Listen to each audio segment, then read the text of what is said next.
আজকে আমরা ক্লাস 10-এর সিলেবাসের অন্তর্গত যে প্রবন্ধটা নিয়ে আলোচনা করব সে প্রবন্ধটার নাম হচ্ছে হারিয়ে যাওয়া কালি কলম, শ্রীপান্থের লেখা। এবার এই প্রবন্ধটার মধ্যে কি আছে বা শ্রীপান্থ সম্পর্কে জানবার আগে একটু বলে দিই তোমাদের যে এখান থেকে তোমাদের 3 ধরনের কোয়েশ্চেন আসবে। একটা হচ্ছে এমসিকিউ, বহুবিকল্পীয় প্রশ্ন, প্রত্যেকটা 1 নম্বর করে থাকবে। এসএকিউ, কম বেশি 20 শব্দে উত্তর যেটা, সেটাও 1 নম্বর করে থাকবে। আর থাকবে ব্রড কোয়েশ্চেন্স, যেগুলো এক একটা 5 মার্কসের। তুমি একটা ফ্ল্যাট 5 মার্কস ধরে পেতে পারো বা পার্ট কোয়েশ্চেন হিসেবে 2+3, 1+4 এরকমভাবে ভেঙে ভেঙেও কিন্তু পেতে পারো। এখান থেকে কোনো 3 মার্কসের কোয়েশ্চেন কিন্তু আসবে না। কেমন? এবারে তাহলে চলে এসো, আগে একটু লেখক পরিচিতি অংশটা আমরা দেখে নিই। পেজ নাম্বার 55, পেজ নাম্বার 55 বার করবে, টিকমার্ক করে দেবে শ্রীপান্থ। পুরো অংশটাই কিন্তু আমাদের পড়তে হবে খুব ভালো করে, কারণ এখান থেকে যেটা বললাম এমসিকিউ এসএকিউতে খুঁটি খুঁটি প্রশ্ন আসে।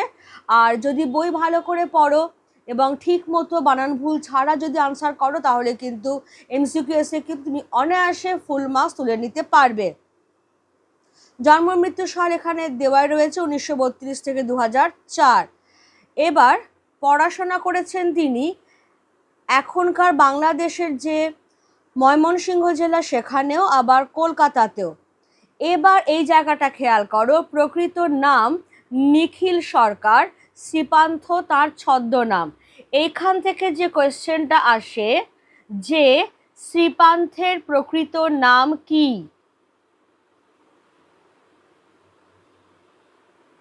শ্রীপান্থের প্রকৃত নাম কি? তাহলে শ্রীপান্থের প্রকৃত নাম হলো নিখিল সরকার। কেমন?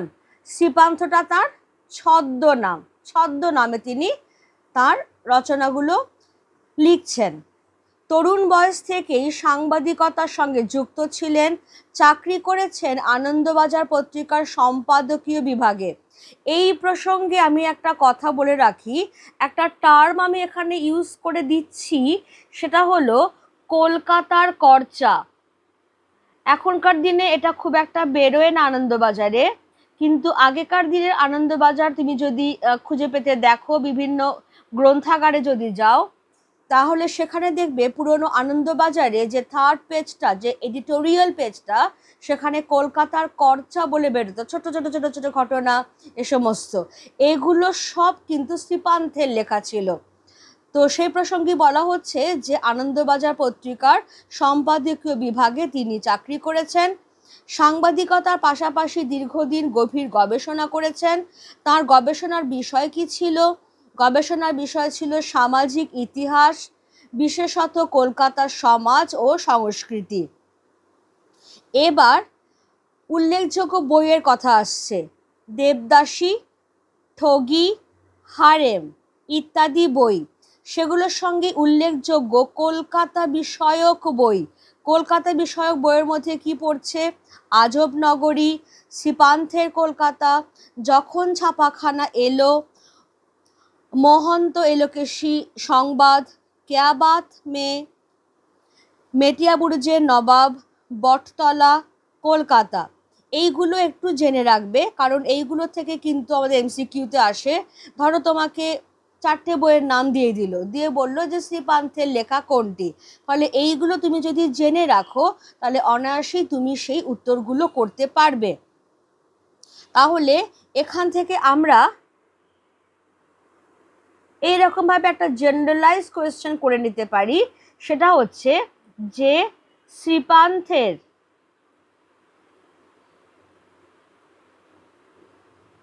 লেখা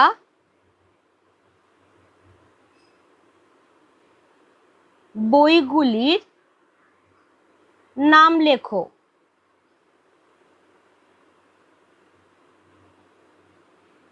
এইরকম একটা জেনারেলাইজ কোয়েশ্চেন হিসেবে, কারণ সবসময় একটু কোয়েশ্চেন আনসারের ধাঁচে করলে পড়াশোনাটা খুব ভালোভাবে হয়, একদম টানা পড়ে যাওয়ার থেকে ধরো আমি কোয়েশ্চেন করলাম, তুমি তার আনসার দিলে, আবার তুমি কোয়েশ্চেন করছো, তুমি তো আনসার দিচ্ছ। এভাবে একটা ইন্টারঅ্যাক্টিভ সেশনের মধ্যে দিয়ে গেলে দেখবে পড়াশোনাটা অনেক বেশি গ্রিপে থাকে। এবারে দেখো একটা বিশেষ উল্লেখযোগ্য বিষয়, বাংলা মুলুকে প্রথম ধাতব হরফে ছাপা বই হ্যালহেডের grammar of the Bengal language, তার সাম্প্রতিক একটি সংস্করণের দীর্ঘ ভূমিকা তিনি লিখেছেন। এইটা আমাদের বিশেষভাবে উল্লেখযোগ্য। প্রথম কোয়েশ্চেনটা এখান থেকে আমি নেব, সেটা হলো হ্যালহেডের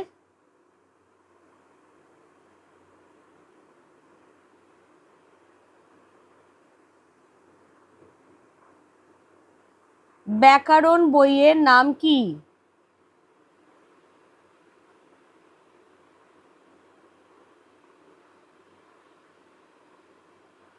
ও তার বিশেষত্ব কি?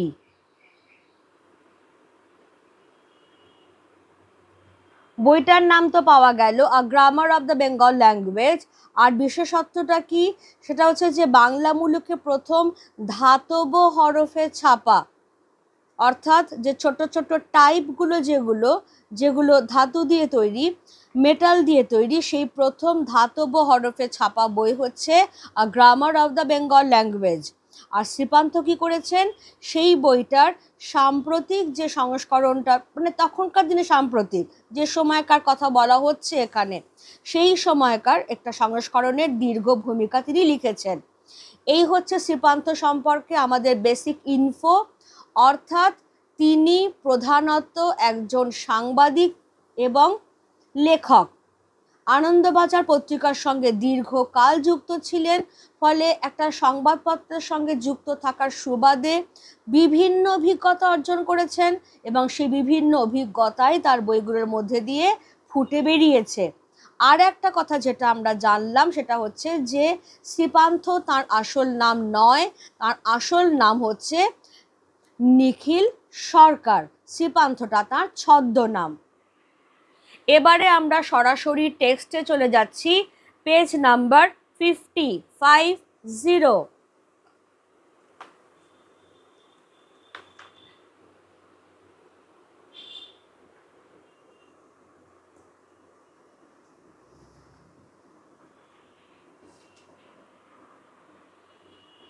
হারিয়ে যাওয়া কালি কলম।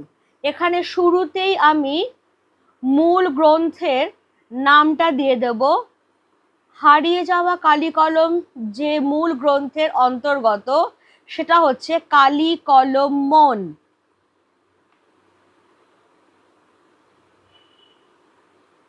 কালি কলম মন। অনেকের আনসারে আমরা দেখি, কেন জানি না, অনেকের আনসারে আমরা দেখি যে কালি আছে কলম নেই, এরকম ধরনের কিছু বইয়ের নাম তারা আনে, কিন্তু সেটা সম্পূর্ণরূপে ভুল।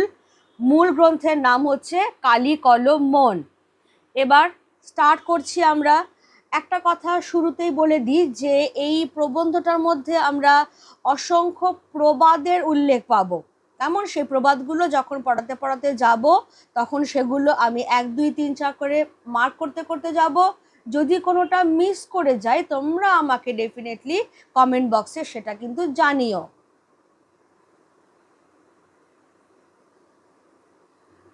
স্টার্ট হচ্ছে, দেখো, কথায় বলে কালি কলম মন লেখে 3 জন।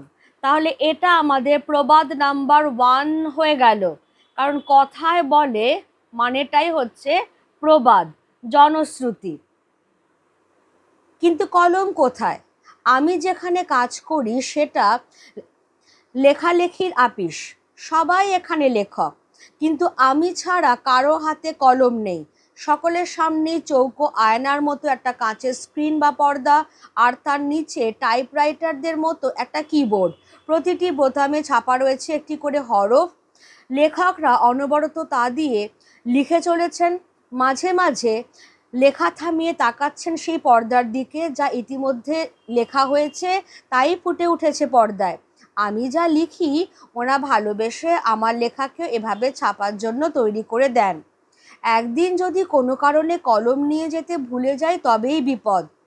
কলম কারোর সঙ্গে কলম নেই। যদি বা কারোর কাছে গলা শুকনো ভোঁতা মুখ একখানা জোটে, তবে তাতে লিখে আমার সুখ নেই। দায় সারাভাবে কোনো মতে সেদিনকার মতো কাজ সারতে হয়। অথচ আমাদের আপিস, সবাই বলেন লেখালেখির অফিস, লেখকের কারখানা। বাংলায় একটা কথা চালু ছিল, কালি আছে কলম নেই বলে আমি মুন্সি, কাল গুনে বুঝি বা আজ আমরাও তাই। তাহলে এইটা চলে আসছে প্রবাদ নাম্বার 2।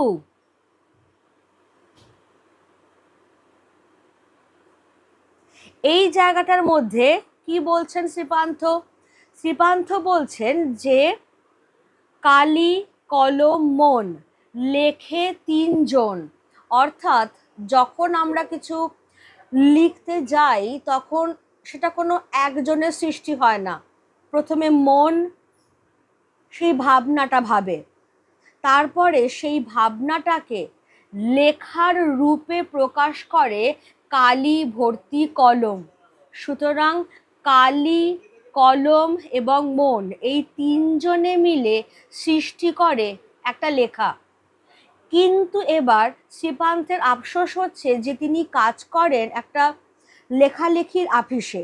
এইমাত্র আমরা পড়েই এলাম যে আনন্দবাজারের সঙ্গে তিনি যুক্ত ছিলেন। তাহলে সবাই বলে যে তাদের অফিসটা হচ্ছে লেখালেখির অফিস, লেখকের কারখানা যাকে বলে। কিন্তু আশ্চর্যের কথা, কারোর কাছে কলম নেই একমাত্র শ্রীপান্থের কাছে ছাড়া। সবার সামনেই একটা করে চৌকো আয়নার মতো পর্দা রয়েছে আর কিবোর্ড রয়েছে। সেই কিবোর্ডে তারা বিভিন্ন হরফে কিকির কিকির কিকির কিকির করে টাইপ করে যাচ্ছেন। সেগুলোই সামনে আয়নার মতো যে পর্দাটা তার উপরে ফুটে উঠছে। লেখা থামিয়ে তারা মাঝে মাঝে সেটার দিকে তাকাচ্ছেন, ঠিক মতো লেখা হলো কি না, আবার কিকির কিকির কিকির করে টাইপ করছেন, পুরো লেখাটা তৈরি করে দিচ্ছেন। এমনকি শ্রীপান্থ যেটা হয়তো কালির কলমে লিখে তাদেরকে দিচ্ছেন ছাপাবার জন্য, তারা সেটাকেও ওইভাবে ওই যন্ত্রটার মধ্যে দিয়ে ছাপার অক্ষরে সাজিয়ে দিচ্ছেন। বোঝাই যাচ্ছে যে এখানে শ্রীপান্থ কথা বলছেন কম্পিউটার নিয়ে। অর্থাৎ এখনকার দিনে মানুষ এতটাই উন্নত হয়ে গেছে, এখনকার দিন মানে কিন্তু শ্রীপান্থ যে সময় লিখছেন এটা সেই সময়কার কথা বলা হচ্ছে। আর আমরা যখন পড়ছি তখন তো সময়টা আরও এগিয়ে গেছে। ফলে যে সময় শ্রীপান্থ লিখছেন সেই সময়ে তিনি দেখছেন যে আনন্দবাজারের মতো যে খবরের কাগজের অফিস, যেখানে সবাই কিনা লেখালেখির সঙ্গে যুক্ত, কারোর কাছেই কলম নেই, সবাই কম্পিউটারে লিখতেই অভ্যস্ত। এহেন অবস্থায় শ্রীপান্থ তিনি যেহেতু কালি কলমের ভক্ত, তিনি বরাবর কলমেই লেখেন। বাই চান্স যদি একদিন তিনি কলম নিয়ে যেতে ভুলে যান, তাহলেই মাথায় বজ্রাঘাত। কলম, কার কাছে কলম? চেয়ে চিনতে একটা যদিও বা জুটলো, সেটা দেখা যাচ্ছে গলা শুকনো ভোঁতা মুখ। দেখবে তোমরাও অনেক সময় যখন বল পেন দিয়ে লেখো, ডট পেন যেটাকে আমরা বলি, অনেক দিন ইউজ না করলে যেটা হয় যে কালিটা শুকিয়ে গেছে, বারবার ঘষে ঘষে ঘষে ঘষে লিখতে হয় বা ঠ্যাপ ঠ্যাপ ঠ্যাপ ঠ্যাপ করতে হয়। তো সেই রকম বলা হচ্ছে যে গলা শুকনো ভোঁতা মুখ ট্যাবড়ানো একটা রিফিলওয়ালা পেন তাকে দেওয়া হলো।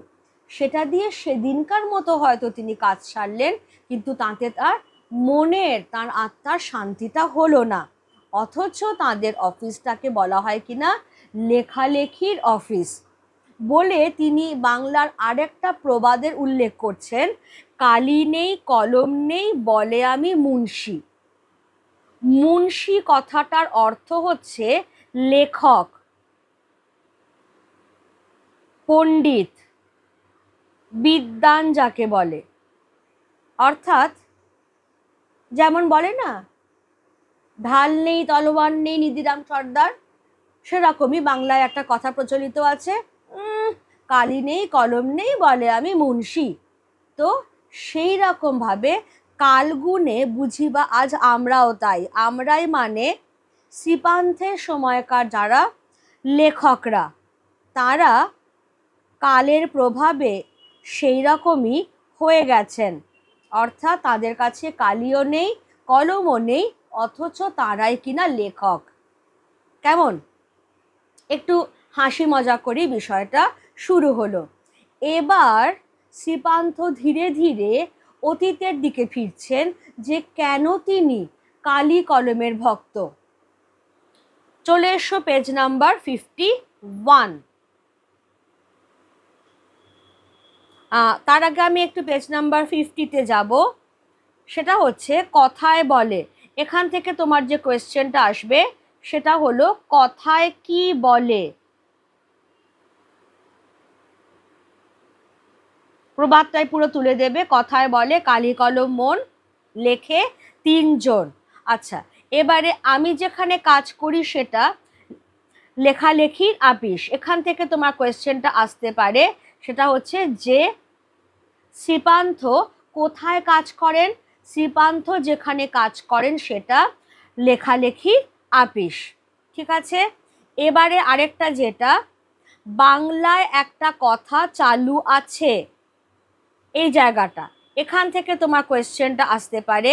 সেটা হচ্ছে এইভাবে, যে বাংলায় কি কথা চালু ছিল।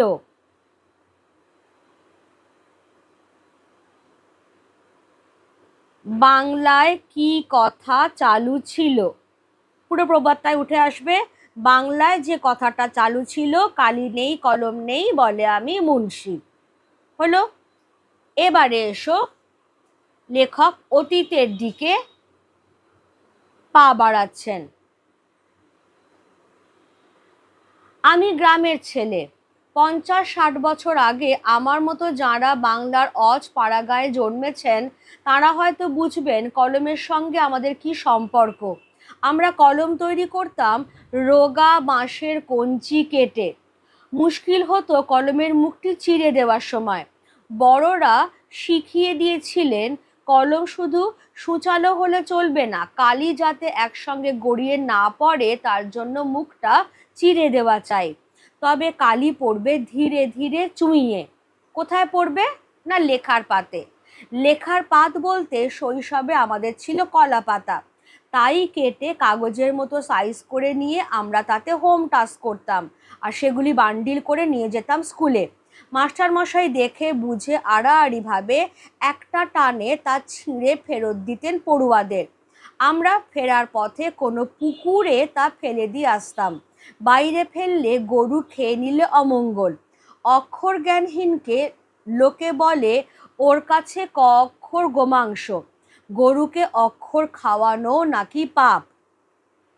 এইখানটা আমি সবাইকে ধরিয়ে দেব। এইটা হচ্ছে প্রবাদ নাম্বার 3, ক অক্ষর গোমাংস কথাটা যেটা। তাহলে কি বলছেন লেখক?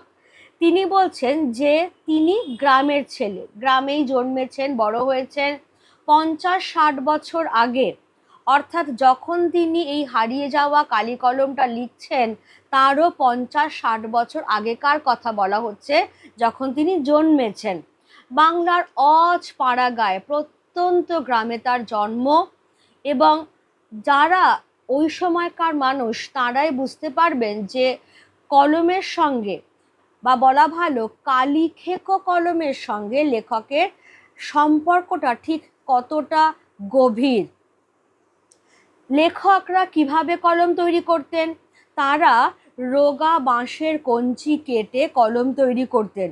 শুধু তাই নয়, বড়রা শিখিয়ে দিয়েছিলেন যে কলম শুধু সূচলো হলেই চলবে না, কালি যাতে একসঙ্গে থ্যাপ করে গড়িয়ে না পড়ে সেজন্য মুখটা চিরে দেওয়া চাই।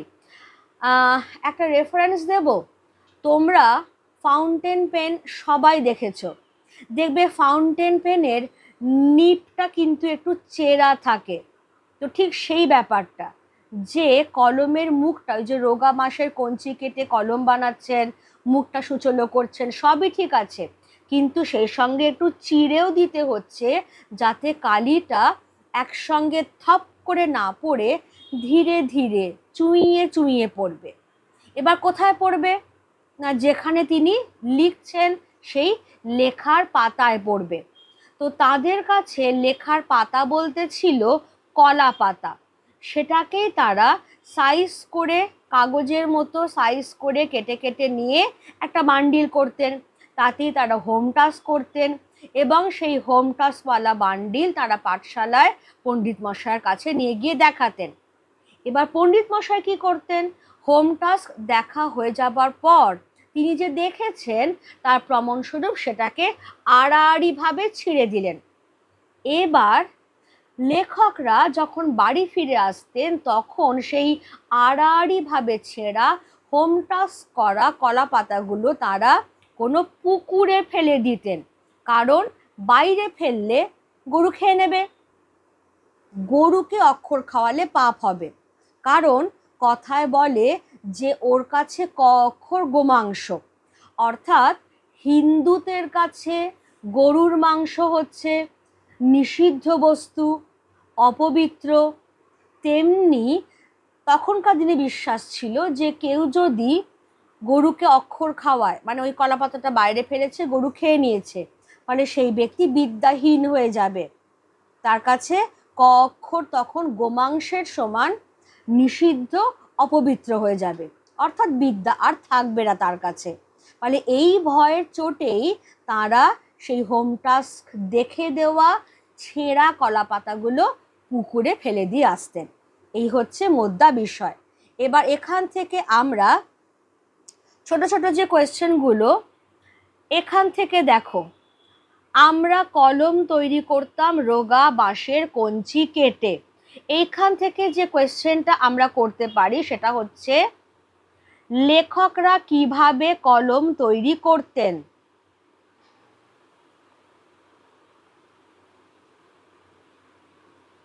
লেখকরা কিভাবে কলম তৈরি করতেন? লেখকরা কলম তৈরি করতেন রোগা বাঁশের কঞ্চি কেটে। আচ্ছা, এবার এই জায়গাটা তুলে কোয়েশ্চেন আসে, কারণ ছেলেমেয়েরা চট করে চিনতে পারে না, বড়রা শিখিয়ে দিয়েছিলেন। ফলে এইখান থেকে তুমি কোয়েশ্চেনটা তাহলে এরকমভাবে নিয়ে নাও, সেটা হচ্ছে, বড়রা কি শিখিয়ে দিয়েছিলেন?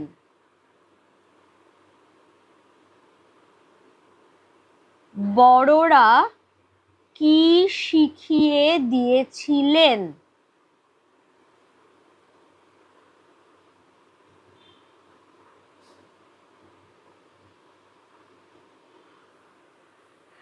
শ্রীপান্থ বলছেন যে বড়রা শিখিয়ে দিয়েছিলেন কলম শুধু সূচলো হলে চলবে না, কালি যাতে একসঙ্গে গড়িয়ে না পড়ে তার জন্য মুখটা চিরে দেওয়া চাই, তবে কালি পড়বে ধীরে ধীরে চুইয়ে।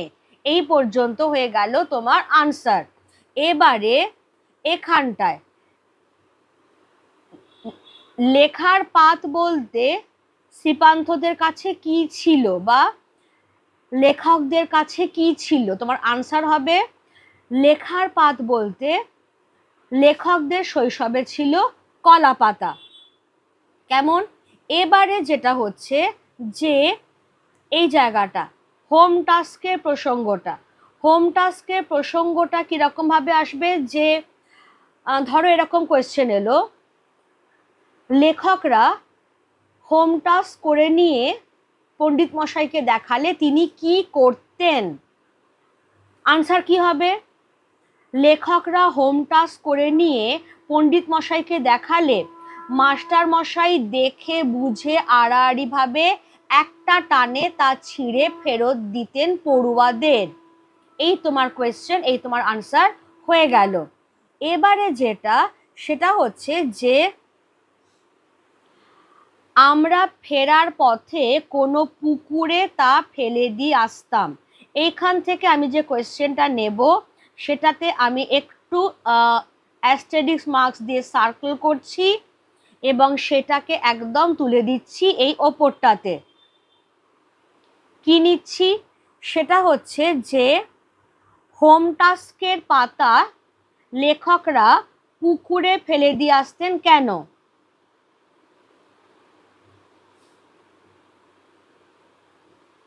হোম টাস্কের পাতা লেখকরা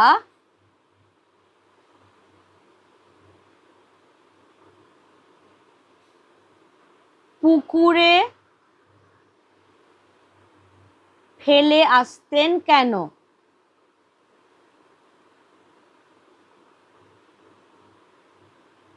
তোমার আনসার কি হবে? সেটা হচ্ছে যে হোম টাস্কের পাতা লেখকরা বাড়ি ফেরবার পথে পুকুরে ফেলে দিয়ে আসতেন, কারণ বাইরে ফেললে গরুতে খেয়ে নিলে অমঙ্গল হবে।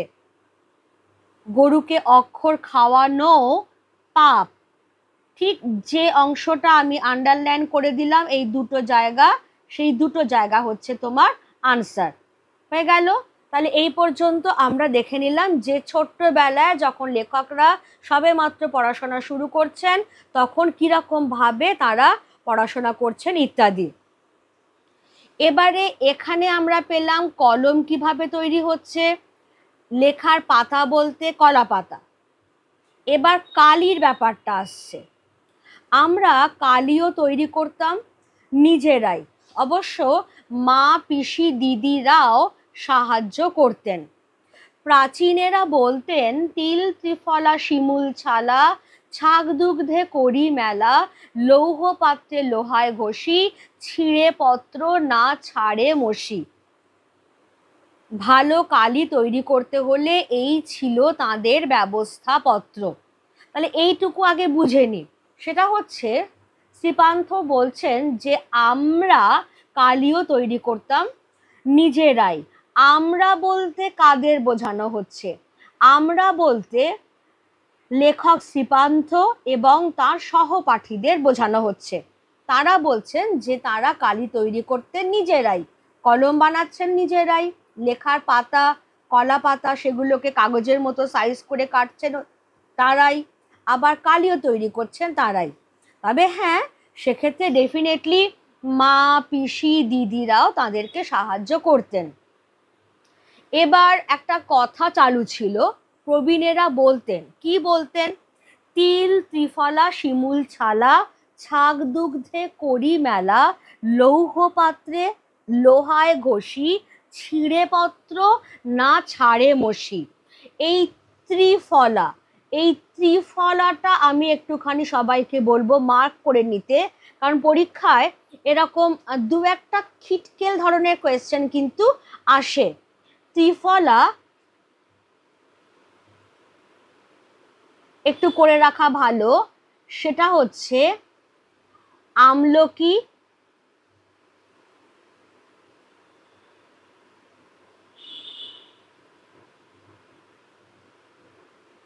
হরিতকি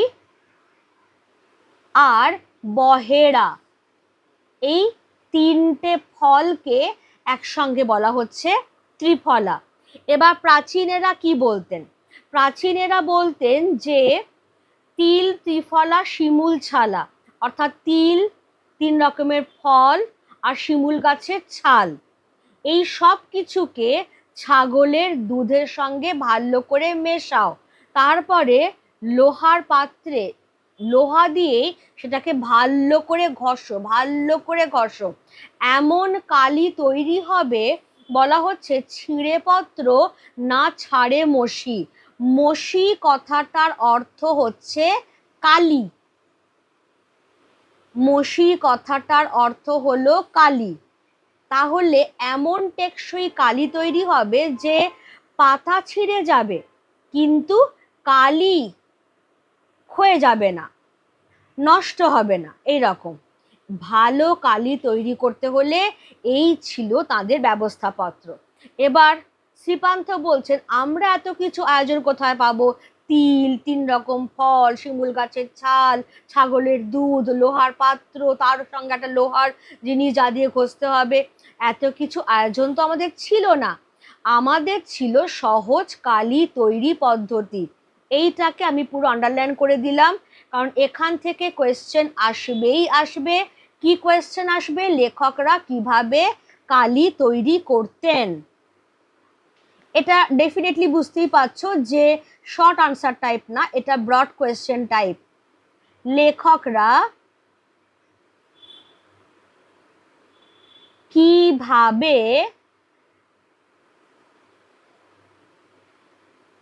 কালি তৈরি করতেন, সেটা কিন্তু শুরু হবে এখান থেকে। লেখকরা নিজেরাই কালি তৈরি করতেন, সেক্ষেত্রে তাদের মা, পিসি, দিদিরাও সাহায্য করতেন। এই জায়গাটা তোমার কিন্তু আর দরকার নেই।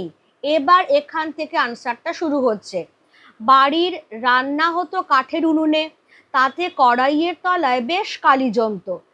লাউ পাতা দিয়ে তা ঘষে তুলে একটা পাথরের বাটিতে রাখা জলে তা গুলে নিতে হতো। আমাদের মধ্যে যারা ওস্তাদ তারা ওই কালো জলে হর্তুকি ঘষত। কখনো কখনো মাকে দিয়ে আতপ চাল ভেজে পুড়িয়ে তা বেটে ওতে মেশাতো।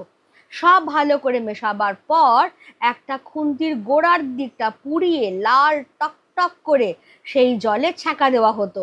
অল্প জল তো, তাই অনেক সময় টকবক করে ফুটতো। তারপর ন্যাকড়ায় ছেঁকে দোয়াতে ঢেলে কালি। তাহলে এইখানে ব্র্যাকেটটা আমি ক্লোজ করলাম, আর এইখানে ব্র্যাকেটটা শুরু করলাম। প্রথমবারের ব্র্যাকেট ক্লোজ হয়ে যাচ্ছে এইখানটাতে, পরের বারের ব্র্যাকেট শুরু হচ্ছে এইখানটাতে। I hope I made myself clear to everybody যে লেখকরা কিভাবে কালি তৈরি করতেন। তারা নিজেরাই কালি তৈরি করতেন, সেক্ষেত্রে মা, পিসি, দিদিরাও সাহায্য করছেন। এবার কিভাবে তৈরি হচ্ছে কালিটা? না, তাদের বাড়িতে, যেহেতু গ্রামের বাড়ি, রান্না হচ্ছে কাঠের উনুনে, তাতে করে কলাইয়ের তলায় বেশ কালো জমছে, কালি রঙের। এবার সেই কালিটা তারা লাউ পাতা দিয়ে ঘষে তুলে একটা পাথরের বাটিতে, আগে থেকে একটু জল দেওয়া, ছোট্ট পাথরের বাটি, তাতে জল দেওয়া ছিল, সেই জলের সঙ্গে তারা মেশাচ্ছেন। ভালো। এবার যারা ওস্তাদ, মানে কালি বানিয়ে বানিয়ে একদম দক্ষ হয়ে গেছে, তারা ওই কালো জলে একটু হর্তুকি ঘষে দিত। আর যারা সেটা পারতো না, তারা মাকে বলে কয়ে একটু আতপ চাল ভালো করে ভেজে একদম পোড়া পোড়া মতো করে সেটাকে বেটে ওই কালো জলে মিশিয়ে দিত। তারপরে কি করতো, এবার জলটা তো শুধু একটা মিক্সচার হলো, একটা জল, তাতে একটু কালো রঙের কালি, কখনো তাতে একটু হর্তুকি মেশানো, কখনো তাতে আতপ চাল পুড়িয়ে বাটা সেটা মেশানো, কিন্তু কালি তো এখনো তৈরি হয়নি। এবার হচ্ছে একটা খুন্তির গোড়ার দিকটা, খুন্তির যে সামনের দিকটা চওড়া মতো সেটা নয়, কিন্তু পেছনের দিকটা যেটা সরুটা, সেটা কি বলা হচ্ছে গোড়ার দিকটা, ওইটাকে একদম ভালো করে পুড়িয়ে লাল টকটকে করে সেই জলের মধ্যে ছ্যাঁকা দেওয়া হতো। অল্প জল, জলটা ছ্যাঁক করে উঠছে, টকবক টকবক করে ফুটতেও শুরু করছে। যেই টকবক টকবক করে ফুটলো, পুরো মিক্সচারটা তৈরি হয়ে গেল।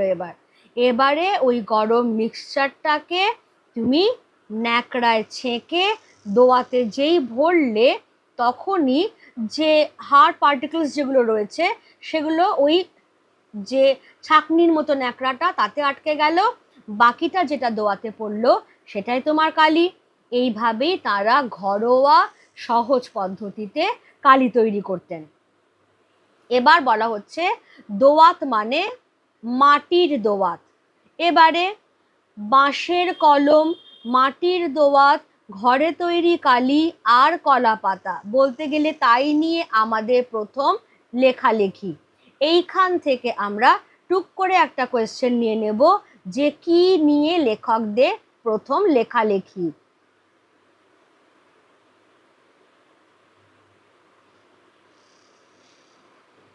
কি নিয়ে লেখকদের প্রথম লেখালেখি?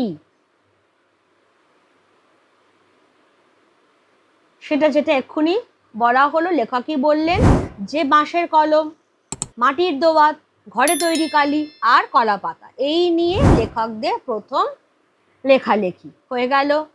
তাহলে এবারে লেখক কল্পনা করছেন যে তিনি যদি যীশু খ্রিস্টের আগে জন্মাতেন, যদি ভারতে না জন্মাতেন, তাহলে এই সমস্ত ক্ষেত্রে কি হতো।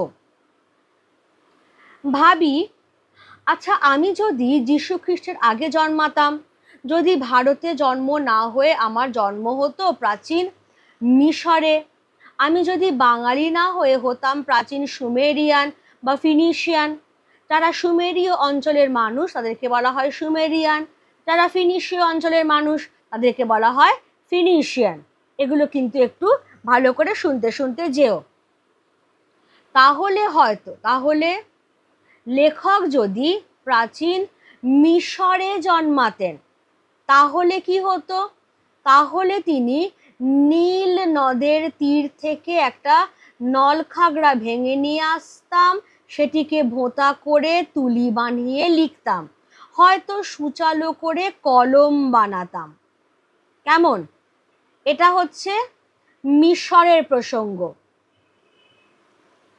তাহলে তোমার কাছে যদি প্রশ্ন আসে যে লেখকের যদি মিশরে জন্ম হতো তবে তিনি কলম হিসেবে কি ব্যবহার করতেন, তোমার আনসার হবে লেখক যদি মিশরে জন্মাতেন তবে তিনি নীল নদের তীর থেকে একটা নলখাগড়া, ঘাস জাতীয়, শক্ত শক্ত ঘাস জাতীয় যে জিনিস, নলখাগড়া ভেঙে নিয়ে আসতেন, সেটাকে ভোঁতা করে তুলি বানিয়ে লিখতেন, বা হয়তো সূচালো করে কলম বানাতেন। এবার আরেকটা, হয়তো ফিনিশীয় আমি বনপ্রান্ত থেকে কুড়িয়ে নিতাম একটা হাড়, সেই আমার কলম। তাহলে এইখান থেকে আমরা যদি একটা কোয়েশ্চেন নিই যে ফিনিশীয় হলে লেখক কিভাবে লিখতেন,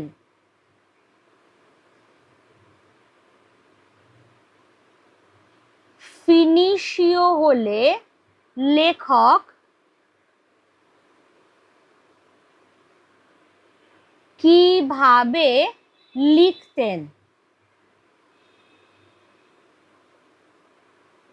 উত্তর দেওয়াই রয়েছে, ফিনিশীয় হলে লেখক বনপ্রান্ত থেকে একটা হাড় কুড়িয়ে নিয়ে এসে সেটাকেই কলম বানিয়ে লিখতেন। হয়ে গেল। এবারে আসছে রোমের কথায়। এতক্ষণ ছিল মিশরের কথা, তারপরে এলো তিনি যদি ফিনিশীয় হতেন সেটার কথা, এবারে আসছে রোমের কথা। এমনকি আমি যদি রোম সাম্রাজ্যের অধীশ্বর হতাম, আমি যদি হতাম স্বয়ং জুলিয়াস সিজার, তাহলেও আমার শ্রেষ্ঠ কারিগররা বড়জোর একটা ব্রোঞ্জের শলাকা যার পোশাকি নাম স্টাইলাস তুলে দিত আমার হাতে, তার বেশি কিছু নয়। সিজার যে কলমটি দিয়ে কাসকাকে আঘাত করেছিলেন সেটি কিন্তু এই স্টাইলাস বা ব্রোঞ্জের ধারালো শলাকা। কলম সেদিন খুনিও হতে পারে বই কি। তাহলে এবারে আসছে রোমের কথা। এখান থেকে যে কোয়েশ্চেনটা ভীষণভাবে আসে সেটা হচ্ছে এই জায়গাটা তুলে। কোয়েশ্চেনটা কি আসে? কোয়েশ্চেনটা আসে স্টাইলাস কি, বা স্টাইলাস বলতে কি বোঝো? স্টাইলাস কি? ব্রোঞ্জের শলাকার পোশাকির নাম হলো স্টাইলাস। কথা প্রসঙ্গে বলে রাখি যে এইখান থেকেই কিন্তু স্টাইল কথাটার উদ্ভব হয়েছে। অর্থাৎ দেখবে যারা লেখেন, প্রত্যেক লেখকের যে আলাদা আলাদা লেখন শৈলী, লেখার যে ধরন, তাদের স্টাইল বলা হয়। এই স্টাইল কথাটা এসেছে এই স্টাইলাস থেকেই। তাহলে পরীক্ষায় তোমার কাছে কি চাইবে? স্টাইলাস কি বা স্টাইলাস বলতে কি বোঝো? আনসার হবে ব্রোঞ্জের শলাকার পোশাকি নাম হলো স্টাইলাস। এবার চীনের কথা আসছে। তাহলে রোমে ব্রোঞ্জের শলাকা দিয়ে লেখা হতো। শলাকা মানে হচ্ছে সরু এক ধরনের কাঠি বিশেষ। কেমন? তাহলে এখানটায় আমি মার্ক করে দিলাম শলাকা। শলাকা কথার অর্থ কি? শলাকা কথার অর্থ হচ্ছে সরু কাঠি বিশেষ। মানে যেরকম পেন সরু সরু এক ধরনের কাঠি তো বলা যায়, কোনোটা হয়তো প্লাস্টিকের, কোনোটা হয়তো মেটালের, সেরকম সরু কাঠি বিশেষ কি বলা হয়? শলাকা। কেমন? এবারে চীনের কথা আসছে। চীনারা অবশ্য চিরকালই লিখে আসছে তুলিতে। তাহলে এইখানটায় যদি আমি চীনের কথা আনি, চীনারা কিভাবে লেখে? তোমার আনসার আসবে চীনারা চিরকালই লিখে আসছে তুলিতে। কেমন? তাদেরকে বাদ দিলে এই সেদিন পর্যন্ত বিশ্বের জ্ঞানাঞ্জন শলাকা ছিল সর্বার্থেই শলাকা, তা বাঁশের হোক, নলখাগড়ার হোক, পাখির পালক আর ব্রোঞ্জেরই হোক। জ্ঞানাঞ্জন শলাকা, তুমি যদি অর্থটা ভাঙো, জ্ঞানাঞ্জন, অঞ্জন মানে কালি, অর্থাৎ জ্ঞান রূপ যে কালি সেটা প্রয়োগ করা হচ্ছে কোনো না কোনো শলাকার মাধ্যমে। সে বাঁশের কঞ্চির তৈরি কলম হোক, নলখাগড়ার কলম হোক, ব্রোঞ্জের কলম হোক বা হাড়ের কলম হোক, যাই হোক না কেন, এই যে জ্ঞান রূপ কালিটা তুমি কিন্তু কোনো না কোনো শলাকার মাধ্যমেই প্রয়োগ করছো। চীনাদের কথা আমরা এখানে বাদ দিলাম, কারণ তারা এরকম কোনো শলাকা ব্যবহার করছে না, তারা বরাবরই তুলিতে লিখে আসছে। ক্লিয়ার সবার কাছে? তাহলে একটা আমরা পেয়ে গেলাম মিশর, একটা আমরা পেয়ে গেলাম ফিনিশীয়দের কথা, একটা আমরা পেয়ে গেলাম রোমের কথা, যে প্রসঙ্গে স্টাইলাস কথাটা চলে এসেছে। এরপরে আমরা পেয়েছি চীনাদের কথাটা। সব কটা জায়গায় হয়ে গেল। এবারে লেখক তার সময়কার স্কুলের ছেলে মেয়েদের দেখছেন। এখন স্কুলের ছেলে মেয়ের তহবিলেও হয়তো দেখা যায় রকমারি কলম। হয়তো গ্রামাঞ্চলেও আজ বাঁশের কঞ্চির কলম আর খুঁজে পাওয়া যাবে না। খাগের কলম দেখা যায় একমাত্র সরস্বতী পুজোর সময়। কাঁচের দোয়াতে কালির বদলে দুধ, ফাউন্টেন পেন বা বল পেনের বদলে খাগের কলম। কেমন? তাহলে এইটুকু জায়গা আগে পড়িনি, কারণ পরেরটা যেতে হলে আমাকে পরের পেজে যেতে হবে, কন্টিনিউটি বজায় রাখতে হবে। লেখক বলছেন যে এখনকার দিনে, অর্থাৎ তিনি যখন এই প্রবন্ধটা লিখছেন তখনকার সময় স্কুলের ছেলে মেয়েদের তহবিলে, তাদের ভাণ্ডারেও তিনি অনেক রকম পেন দেখেন, এবং তার বিশ্বাস যে যত সময় এগিয়েছে তত তো মানুষ অ্যাডভান্স হয়েছে, উন্নত হয়েছে। তো তিনি যখন বড় হয়েছেন, প্রবন্ধ লিখছেন, তিনি যখন একটা খবরের কাগজের অফিসে কাজকর্ম করছেন ইত্যাদি, তখন তার বিশ্বাস সময়টা অনেকটা এগিয়ে গেছে। ফলে তাদের মতো এখন আর কেউ গ্রামাঞ্চলে বাঁশের কঞ্চির কলম দিয়ে লেখে না। খাগের কলম একমাত্র কখন দেখা যায়? খাগের কলম একমাত্র সরস্বতী পুজোর সময় দেখা যায়, এবং সেখানে কাঁচের দোয়াতে কালির বদলে দুধ রাখা থাকে। এটা তোমরাও জানো, তোমাদেরও স্কুলে বা স্কুলে যেখানে বা বাড়িতে সরস্বতী পুজো যেখানে হয়, তাও আমরা এখন কাঁচের দোয়াত ইউজ করি না, ছোট ছোট যে মাটির দোয়াত পাওয়া যায় সেগুলো ইউজ করি। তোমরা নিশ্চয়ই দেখেছো। আমাকে একটু জানিও তো কমেন্ট বক্সে যে এই মাটির দোয়াত, তাতে রাখা দুধ এবং খাগের কলম তোমরা সরস্বতী পুজোর সময় দেখেছো কিনা, জানিও আমাকে। সেটাই বলছেন লেখক যে খাগের কলম এখন সরস্বতী পুজোর সময় দেখা যায়, যেখানে দোয়াতের মধ্যে কালি থাকে না, দুধ রাখা থাকে, আর তার মধ্যেই সেখানে খাগের কলমটা চোবানো থাকে। তাহলে এখান থেকে আমরা ছোট্ট যে কোয়েশ্চেনটা নিয়ে নেব, সেটা হচ্ছে যে এখন খাগের কলম কোথায় দেখা যায়?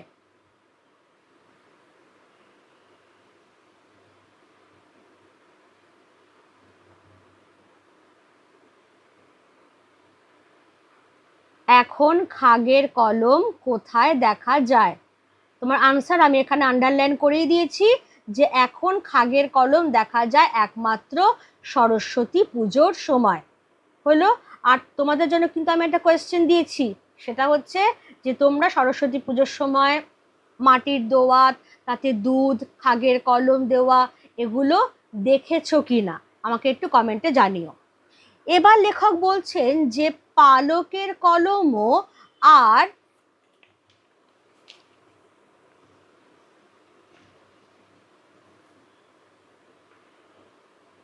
পালকের কলমও আর চোখে পড়ে না। তার ইংরেজির নাম কুইল। লর্ড কার্জন বাঙালি সাংবাদিকদের গরম গরম ইংরেজি দেখে তাদের বলতেন, বাবু কুইল ড্রাইভার্স। এখন পালকের কলম দেখতে হলে পুরানো দিনের তৈলচিত্র কিংবা ফটোগ্রাফ ছাড়া গতি নেই। তাহলে এইখানে কোয়েশ্চেনটা আমরা চট করে নিয়ে নেব, সেটা হচ্ছে কুইল কাকে বলে? কুইল কাকে বলে? আনসার হচ্ছে পালকের তৈরি কলমকে বলা হয় কুইল। তুমি কিন্তু এখনকার দিনেও একটু বড় বড় দোকানে গেলে এখনো কিন্তু কুইল পাবে, যেখানে দেখবে একদম পালকের সুন্দর ঝালর দেওয়া পালকের কলম। নিবটা কিন্তু পালকের নয়, নিবটা এমনি প্রপার যে নিব। এটাও আমাকে একটু জানিও তো যে তোমরা এখনকার দিনে কুইল দেখেছো কিনা। আমি কিন্তু ছবিটা দেখার কথা বলছি না, সত্যি সত্যি কোনো দোকানে বা কোথাও দেখেছো কিনা কারোর বাড়িতে বা ইত্যাদি। এবার বাবু কুইল ড্রাইভার্স এই কথাটা কে বলতেন?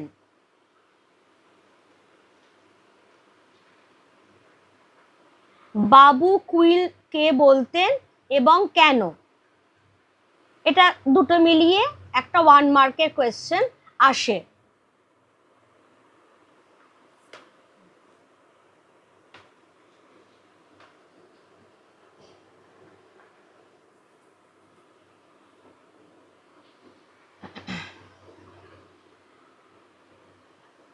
কোয়েশ্চেনটা ছিল বাবু কুইল ড্রাইভার্স কথাটা কে বলতেন এবং কেন। লর্ড কার্জন, যিনি একসময় বাংলার গভর্নর ছিলেন, তিনি ইংরেজদের বিরুদ্ধে বাঙালি সাংবাদিকদের গরমাগরম ইংরেজি লেখা দেখে একটু ব্যঙ্গ একটু বিদ্রুপ করেই বলতেন বাবু কুইল ড্রাইভার্স। খেয়াল রাখতে হবে মধ্যবিত্ত শিক্ষিত বাঙালিদের ইংরেজরা বাবু বলে সম্বোধন করতেন, তো সেই জন্য বলা হচ্ছে বাবু কুইল ড্রাইভার্স। এখন তাহলে পালকের কলম কোথায় দেখা যায়? এখন এখন মানে বুঝতে হবে যে শ্রীপান্থ যখন লিখছেন এটা, এখন পালকের কলম দেখতে হলে পুরানো দিনের তৈলচিত্র কিংবা ফটোগ্রাফ ছাড়া গতি নেই। কোয়েশ্চেনটা তাহলে নিয়ে নাও যে এখন পালকের কলম কোথায় দেখা যায়?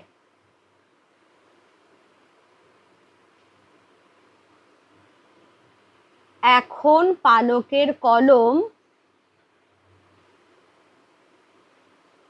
কোথায় দেখা যায়? এখন পালকের কলম দেখা যায় কেবলমাত্র পুরনো দিনের তৈলচিত্র বা ফটোগ্রাফে। হলো, এবারে চলে এসো নেক্সট। উইলিয়াম জোন্স কিংবা কেরি সাহেবের সমুন্সি ছবিতে দেখা যায় সামনে তাদের দোয়াতে গোঁজা পালকের কলম। এই পালক কেটে কলম তৈরির জন্য সাহেবরা ছোট্ট একটা যন্ত্র বের করেছিলেন। যন্ত্রটা এক ধরনের পেন্সিল শার্পনারের মতো, তাতেও রয়েছে ধারালো ব্লেড। পালক ঢুকিয়ে চাপ দিলেই ব্যাস তৈরি হয়ে গেল কলম। তাহলে উইলিয়াম জোন্স, তার নাম জড়িয়ে আছে এশিয়াটিক সোসাইটির সঙ্গে, এইটা একটা প্রসঙ্গ। আর কেরি সাহেবের সমুন্সি উইলিয়াম কেরি, আমি একটু এই জায়গাটা ছোট্ট করে দিয়ে দিই। উইলিয়াম কেরি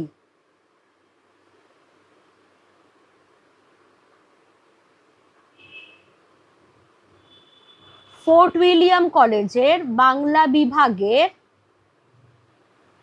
প্রধান।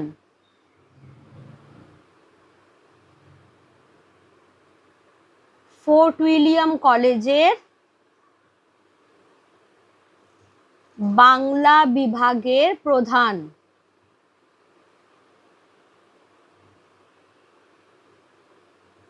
আর William কেরির Munshi,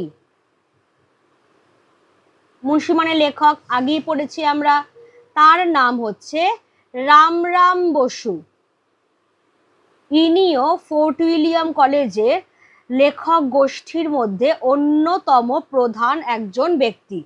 fort William college তৈরি হয়েছিল কিন্তু এদেশে আগত তরুণ ইংরেজ রাজকর্মচারীদের বাংলা ভাষা শেখানোর জন্য। সুতরাং সেই কলেজের যে বাংলা বিভাগ তার প্রধান ছিলেন উইলিয়াম কেরি এবং তার যিনি মুন্সি বা লেখক তার নাম হচ্ছে রামরাম বসু। লেখক এখানে বলছেন যে যদি তুমি উইলিয়াম জোনসের পুরোনো দিনের ছবি দেখো বা উইলিয়াম কেরি বসে আছেন রামরাম বসুকে সঙ্গে নিয়ে এইরকম কোনো ছবি দেখো, একটু বলে রাখি এগুলো কিন্তু গুগলে অ্যাভেলেবল, তুমি কিন্তু গুগল সার্চ করলে পেয়ে যাবে। সেখানেও আমরা দেখব যে তাদের সামনে যে ডেস্ক রয়েছে তাতে কিন্তু দোয়াতে গোজা এই পালকের কলম। পালকের কলমের পোশাকি নাম কি? কোয়েশ্চেনটা দেওয়া রইল, আনসারটা আমি অলরেডি ডিসকাস করে দিয়েছি। আমাকে কমেন্টে জানিও পালকের কলমের পোশাকি নাম কি।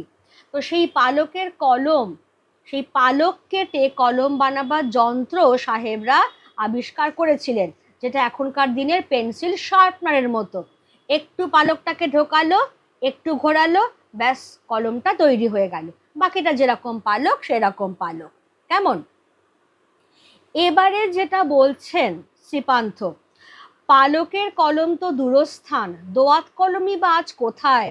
কোনো কোনো আপিসে দেখা যায় টেবিলের ওপর সাজানো রয়েছে দোয়াত কলম, কিন্তু সেসব ফাঁকি মাত্র। ওই কলম দুটি আসলে ছদ্মবেশী বল পেন মাত্র, তাকে আবার কেউ কেউ বলেন ডট পেন। কিছুকাল আগে একজন বিদেশি সাংবাদিক লিখেছিলেন, কলকাতা চৌরঙ্গির পথে গিজগিজ করছে ফেরিওয়ালা, তাদের প্রতি ৩ জনের মধ্যে একজনের পেশা কলম বিক্রি। তাহলে এই লাইনটা তুলে তোমার কাছে কি আসতে পারে? ধরো একজন বিদেশি সাংবাদিক লিখেছিলেন, কোয়েশ্চেনটা আসবে কি লিখেছিলেন, তোমার আনসার আসবে যে কলকাতা চৌরঙ্গির পথে ফেরিওয়ালা গিজগিজ করছে, যাদের প্রত্যেক ৩ জনের মধ্যে একজনের পেশা হচ্ছে কলম বিক্রি করা। তাহলে বুঝতেই পারছো যে কলম কতটা ছড়িয়ে গেছে। এক হাতে 10 কলমধারী ফেরিওয়ালা কিন্তু এখনো দেখা যায়, সস্তার চূড়ান্ত। ফলে প্রত্যেকের পকেটে কলম। শুধু কি পকেটে? পণ্ডিত মশাইয়ের কলম খ্যাত ছিল কানে গুঁজে রাখার জন্য। দার্শনিক তাকেই বলি, যিনি কানে কলম গুঁজে দুনিয়া খোঁজেন। এই লাইনটা তুলে ভীষণভাবে কোয়েশ্চেন আসে, দার্শনিক কাকে বলা হয়?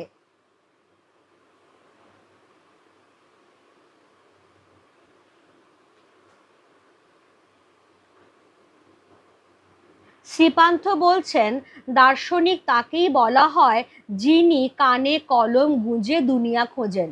ব্যাস হয়ে গেল তোমার আনসার। এবার এই লাইনটা দেখো, পণ্ডিত মশাই তার কলম কোথায় রাখতেন? পণ্ডিত মশাই তার কলম কানে গুঁজে রাখতেন। এই ছোট্ট ছোট্ট জায়গাগুলো কিন্তু আমাদের ধরতে হবে। আচ্ছা, ছেলেবেলায় একজন দারোগা বাবুকে দেখেছিলাম যার কলম ছিল পায়ের মোজায় গোঁজা। তাহলে এইখান থেকে আমরা কোয়েশ্চেন নিয়ে নেব যে দারোগা বাবুর কলম কোথায় থাকতো?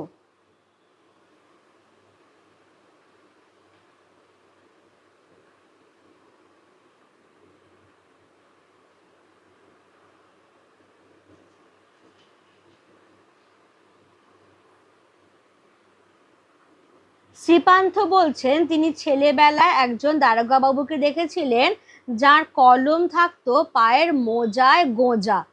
এই হয়ে গেল আনসার। আজকাল কোনো কোনো অতি আধুনিক ছেলেকে দেখি যাদের কলম বুক পকেটে নয়, কাঁধের ছোট্ট পকেটে সাজানো। কেউ কেউ অবশ্য চুলেও কলম ধারণ করেন, সেটা অবশ্য ইচ্ছাকৃত নয়, ভিড়ের ট্রামে বাসে যাতায়াতের ফল। মহিলা যাত্রী ট্রাম থেকে নামছেন, কে একজন চেঁচিয়ে উঠল, ও দিদি আপনার খোপায় কলম। তাহলে এই যে বলা হচ্ছে যে এককালে লেখকরা বাঁশের কঞ্চির তৈরি কলম দিয়ে তাদের পড়াশোনা শুরু করেছিলেন, কিন্তু সময় যত এগোচ্ছে, যত উন্নত হচ্ছে টেকনোলজি, তার সঙ্গে মিলিয়ে পেনও বিভিন্ন রকমের তৈরি হচ্ছে, বল পেন বিশেষ করে। এবং বল পেন এখন একেবারে সস্তার হদ্দ হয়ে গেছে, ফলে যার তার কাছে বিভিন্ন রকমভাবে বল পেন দেখতে পাওয়া যায়।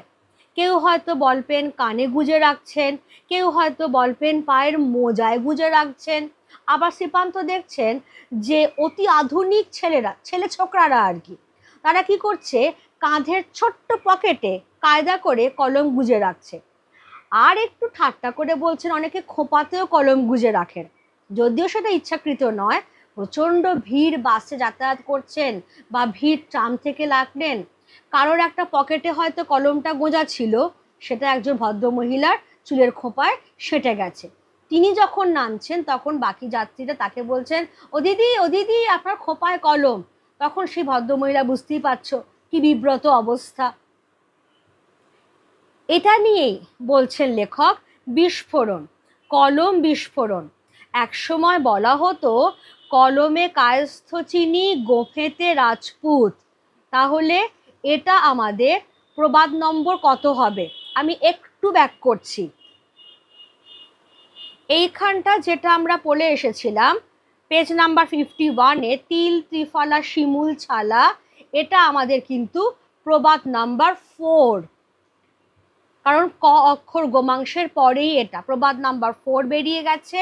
তাহলে এবারে আমরা যেটা পাচ্ছি, কলমে কায়স্থ চিনি, গোঁফেতে রাজপুত, এটা আমাদের প্রবাদ নাম্বার 5। এখন কলম বা গোঁফ কোনো কিছুই আর বিশেষ কারণ নয়। কালীর অক্ষর নাইকো পেটে, চণ্ডী পড়েন কালীঘাটে, প্রবাদ নাম্বার 6। এখনকার পেটে কত অক্ষর তা নিয়ে যাদের ভাবনা তারা ভাবুন। আমরা শুধু জানি দেশে সবাই স্বাক্ষর না হলেও কলম এখন সর্বজনীন। সত্যি বলতে কি, কলম এখন এতই সস্তা এবং সর্বভোগ্য হয়ে গেছে যে পকেটমাররাও এখন আর কলম নিয়ে হাত সাফাইয়ের খেলা দেখায় না। কলম তাদের কাছে আজ অস্পৃশ্য। এই লাইনটা ভীষণভাবে আসে পরীক্ষায়। সেটা কি? কলম কাদের কাছে কেন অস্পৃশ্য?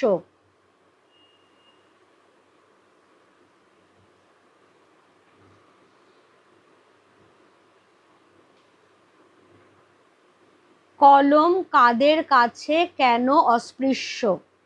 তাহলে প্রথম পার্টটা হচ্ছে কাদের কাছে? পকেটমারদের কাছে। আর অস্পৃশ্য কেন? কলম এখন এতই সস্তা আর এতই সর্বভোগ্য হয়ে গেছে যে পকেটমারদের কাছেও সেটা এখন অস্পৃশ্য। খুব সস্তা, সবাই ইউজ করছে। এবার এই প্রসঙ্গেই লেখক দুটো প্রবাদের কথা বলেছেন। একটা প্রবাদ কি? কলমে কায়স্থ চিনি, গোঁফেতে রাজপুত। অর্থাৎ একটা সময় ছিল যখন কায়স্থরাই তারা পড়াশোনা করতেন, শিক্ষিত ছিলেন, শিক্ষিত হতেন তারা। সেই জন্যেই কলমধারী কাউকে দেখলেই বোঝা যেত যে হ্যাঁ, ইনি হচ্ছেন কায়স্থ মানুষ, পড়াশোনা জানা।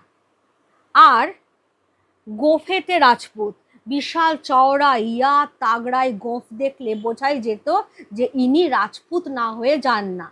কিন্তু এখন আর সে সমস্ত কোনো কিছুই কারোর একচেটিয়া নেই। কলম এখন সবাই ইউজ করতে পারে।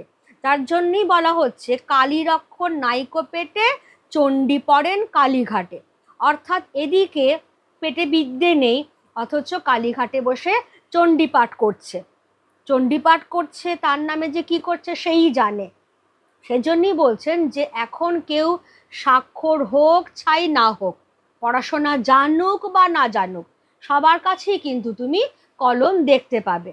আর সেই জন্যেই কলম এত সস্তার হদ্দ হয়ে গেছে আর এতই সবার কাছে পৌঁছে গেছে যে পকেটমাররা পর্যন্ত কলম নিয়ে আজকাল আর হাত সাফাইয়ের খেলা দেখায় না। তাদের কাছেও কলম অস্পৃশ্য, যে ব্যবহারই করবো না, যা। পণ্ডিতেরা বলেন কলমের দুনিয়ায় যা সত্যিকারের বিপ্লব ঘটায় তা ফাউন্টেন পেন। এককালে বাংলায় তাকে বলা হতো ঝর্ণা কলম। নামটা রবীন্দ্রনাথের দেওয়াও হতে পারে। তাহলে এই জায়গাটা নিয়ে নাও, এককালে বাংলায় বলা হতো ঝর্ণা কলম। কোয়েশ্চেনটা হচ্ছে, এখান থেকে টেনে নিচ্ছি আমি, ঝর্ণা কলম নামটি কার দেওয়া?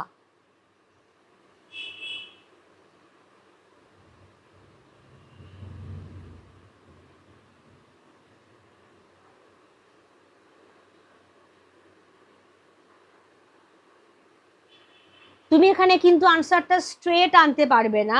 তোমাকে আনসারটা কিরকম ভাবে আনতে হবে, যে মনে করা হয় যে ফাউন্টেন পেনের বাংলা নাম ঝর্ণা কলম, সেটি রবীন্দ্রনাথের দেওয়া হলেও হতে পারে। এবার কলমের দুনিয়ায় সত্যিকারের যে বিপ্লব ঘটাচ্ছে সেটা কিন্তু ফাউন্টেন পেন। এবার এই ফাউন্টেন পেন কিভাবে এলো, কি তার ইতিবৃত্ত, সে একটা আলাদা কাহিনী। বেশ রোমাঞ্চকর, আকর্ষক, ইন্টারেস্টিং একটা গল্প। একদিন অফুরন্ত এই কালির ফোয়ারা যিনি খুলে দিয়েছিলেন তার নাম লুইস অ্যাটসন ওয়াটারম্যান। ব্র্যাকেট শুরু করছি। সেকালের আরও অনেক ব্যবসায়ীর মতো তিনি দোয়াত কলম নিয়ে কাজে বের হতেন। একবার গিয়েছেন আর একজন ব্যবসায়ীর সঙ্গে চুক্তিপত্র সই করতে। দলিল কিছুটা লেখা হয়েছে, এমন সময় দোয়াত হঠাৎ উপুর হয়ে পড়ে গেল কাগজে। আবার তিনি ছুটলেন কালির সন্ধানে। ফিরে এসে শোনেন ইতিমধ্যে আর একজন তৎপর ব্যবসায়ী সই-সাবুত সাঙ্গ করে চুক্তিপত্র পাকা করে চলে গেছেন। বিমর্ষ ওয়াটারম্যান মনে মনে প্রতিজ্ঞা করলেন, আর নয়, এর একটা বিহিত তাকে করতেই হবে। জন্ম নিল ফাউন্টেন পেন। কোয়েশ্চেনটা এখান থেকে সঙ্গে সঙ্গে আসবে, ফাউন্টেন পেনের জন্ম কিভাবে হয়েছিল?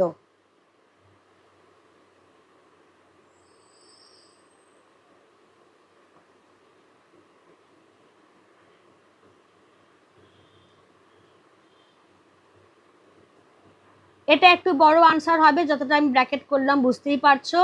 আর তোমার কাছে যদি বলে যে ফাউন্টেন পেনের আবিষ্কর্তার নাম কি, তাহলে আনসার আসবে ফাউন্টেন পেনের আবিষ্কর্তার নাম লুইস অ্যাটসন ওয়াটারম্যান। এবারে কি করে তিনি ফাউন্টেন পেন আবিষ্কার করলেন? তিনি ছিলেন ব্যবসায়ী।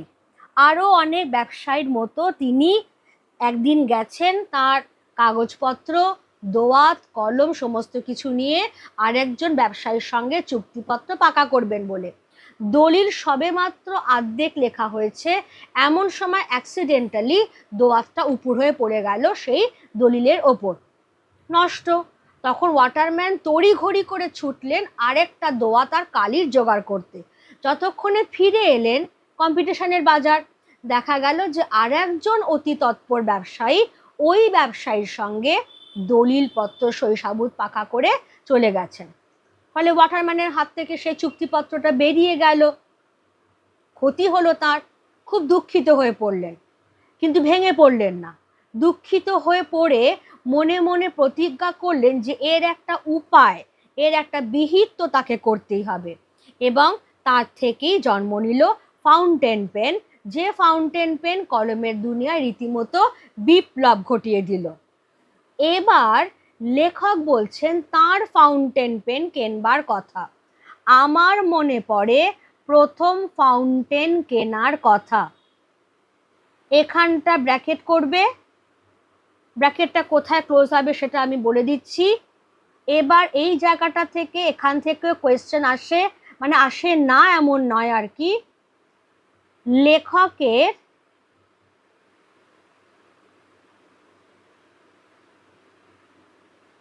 ফাউন্টেন পেন কেনার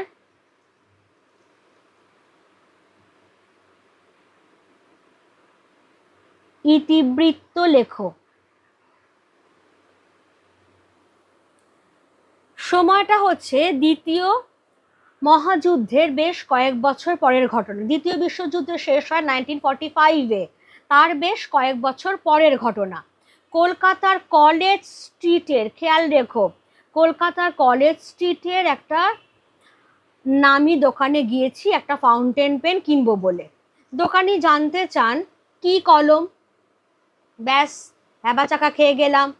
তিনি আওড়ে চলেছেন Parker, Sheaffer, Waterman, Swan, Pilot, কোনটার কি দাম সঙ্গে সঙ্গে তাও তিনি মুখস্থ বলতে লাগলেন। আমার মুখের দিকে তাকিয়ে বুঝতে পারলেন আমার পকেটের অবস্থা।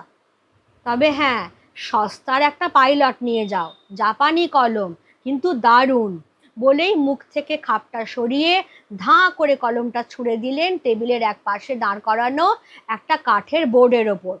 সার্কাসে খেলোয়াড় যেমন একজন জ্যান্ত মানুষকে বোর্ডের গায়ে দাঁড় করিয়ে ধারালো ছুরি ছুঁড়ে দেয় তার দিকে, ভঙ্গিটি ঠিক সেরকম।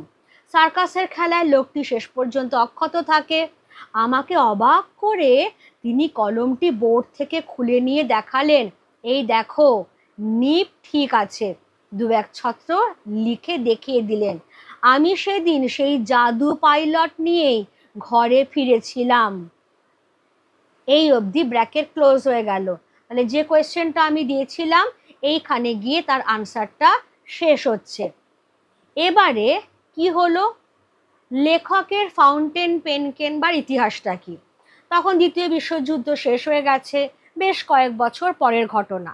লেখক একদিন গেছেন কলেজ স্ট্রিটের একটা নামি পেনের দোকানে ফাউন্টেন পেন কিনবেন বলে। এবার দোকানি তার কাছে জিজ্ঞাসা করছেন কি কলম। এবার লেখক ভ্যাবাচাকা খেয়ে গেছেন। ভ্যাবাচাকা খেয়ে যাওয়া মানে হতভম্ব হয়ে যাওয়া, কারণ ফাউন্টেন পেনেরও যে আবার বিভিন্ন ধরন হতে পারে তিনি সেটা জানতেন না। এবার ইতিমধ্যে কি হচ্ছে, ইতিমধ্যে সেই দোকানি সে কিন্তু বিভিন্ন রকমের পেনের নাম আউড়ে আউড়ে যাচ্ছে, তার দাম সমেত। পার্কার, শেফার্ড, ওয়াটারম্যান, সোয়ান, কি নেবে, এর এই দাম, এর সেই দাম। এবার যত দাম শুনছেন লেখকের মুখের অবস্থা করুণ থেকে করুণতর হয়ে যাচ্ছে। তার মুখের অবস্থা দেখে তার পকেটের অবস্থা বুঝতে পারছেন দোকানদার। তিনি তখন বলছেন, বেশ তো, তাহলে একটা কাজ করো, তুমি বরঞ্চ একটা জাপানি পাইলট পেন নিয়ে যাও, সস্তাতেই পড়বে, কিন্তু হ্যাঁ খুব দারুণ কলম। বলে তিনি কি করলেন, সেই পাইলট পেনের খাপটা খুলে সেটাকে ধাঁ করে ওই টেবিলের পাশেই রাখা একটা কার্ডবোর্ডের দিকে ছুঁড়ে মারলেন। পেনের নিপটা সেখানে গেঁথে গেল। ভঙ্গিটা এমন, সার্কাসের খেলায় তোমরা, জানি না এখন তোমরা সার্কাস দেখো কি না, আগেকার দিনে সার্কাসে নাইফ থ্রোয়িংয়ের খেলা হতো। একটু এটাও আমাকে জানিও তো কমেন্টে যে নাইফ থ্রোয়িংয়ের খেলা তোমরা সত্যিকারের সার্কাসে দেখেছো কি না, বা কোনো সিনেমায় দেখেছো কি না। আমি সিনেমাটার হিন্ট ইচ্ছে করেই দিয়ে দিলাম, সত্যজিৎ রায়ের সিনেমা, সেখানে কিন্তু নাইফ থ্রোয়িংয়ের খেলা দেখানো হয়েছে। কি নাম সিনেমাটার আমাকে একটু বলো।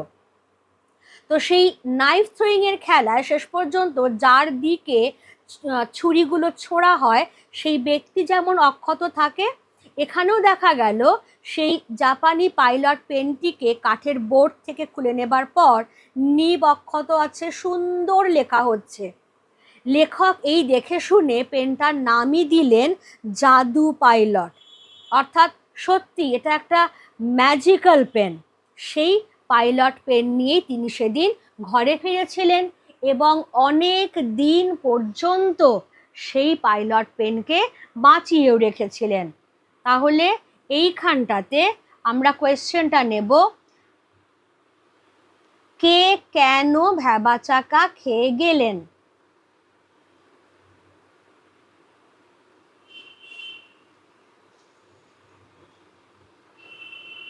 কে কেন ভ্যাবাচাকা খেয়ে গেলেন? আনসার কি হবে?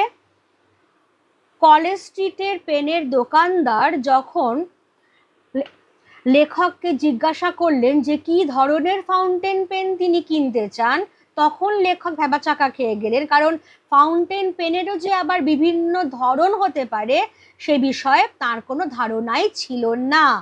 কেমন হয়ে গেল এ পর্যন্ত? এবারে দেখো, যেটা আমি বললাম এই অবধি হয়ে গেছে। ফাউন্টেন পেনের এক বিপদ, তা লেখককে নেশাগ্রস্ত করে, অবশ্য যদি পয়সাওয়ালা লেখক হন। এইখান থেকে যে কোয়েশ্চেনটা আসে, আমি আর সেটা এখানে মানে লিখে দিচ্ছি না, মুখে বলছি। ফাউন্টেন পেনের বিপদ কি? ফাউন্টেন পেনের বিপদ হলো যে তা লেখককে নেশাগ্রস্ত করে। আসলে ফাউন্টেন পেন, যদি সত্যিকারের ফাউন্টেন পেন ইউজ করো তোমরা, দেখবে এত সুন্দর এত স্মুথ রাইটিং হয় যে লোকে মোহে পড়ে যায় তার। আরও আরও বিভিন্ন ধরনের ফাউন্টেন পেন সংগ্রহ করবার নেশায় তাকে পেয়ে বসে। তবে হ্যাঁ, তার জন্য পকেটে রেস্ট থাকা দরকার, টাকা পয়সা থাকা দরকার। বিখ্যাত লেখক শৈলজানন্দ, পুরো নামটা আমি এখানে দিয়ে দিচ্ছি, সেটা হচ্ছে শৈলজানন্দ মুখোপাধ্যায়। কল্লোল যুগের বিখ্যাত লেখক শৈলজানন্দ মুখোপাধ্যায়। এখানে স্টার্ট দিয়ে দিলাম আর এখানেও স্টার্ট দিয়ে দিলাম, তাহলে বোঝা গেল। বিখ্যাত লেখক শৈলজানন্দ একবার আমাকে দেখিয়েছিলেন তার ফাউন্টেন সংগ্রহ, ডজন দুয়েক তো হবেই। ডজন, এক ডজন মানে 12টা, 2 ডজন মানে 24টা। তাহলে বিখ্যাত লেখক শৈলজানন্দের সংগ্রহে কত ফাউন্টেন ছিল? ডজন দুয়েক তো হবেই। হয়ে গেল। পারকারি ছিল বেশ কয়েক রকম। শৈলজানন্দ বলেছিলেন এই নেশা পেয়েছি আমি শরৎদার কাছ থেকে। হ্যাঁ, শরৎচন্দ্র চট্টোপাধ্যায়, তারও ছিল ফাউন্টেন পেনের নেশা। তাহলে এখান থেকে আমরা ছোট্ট যে কোয়েশ্চেনটা আনতেই পারি সেটা হচ্ছে এই জায়গাটা তুলে, সেটা হলো শৈলজানন্দ ফাউন্টেন পেন সংগ্রহের নেশা কার কাছ থেকে পেয়েছিলেন?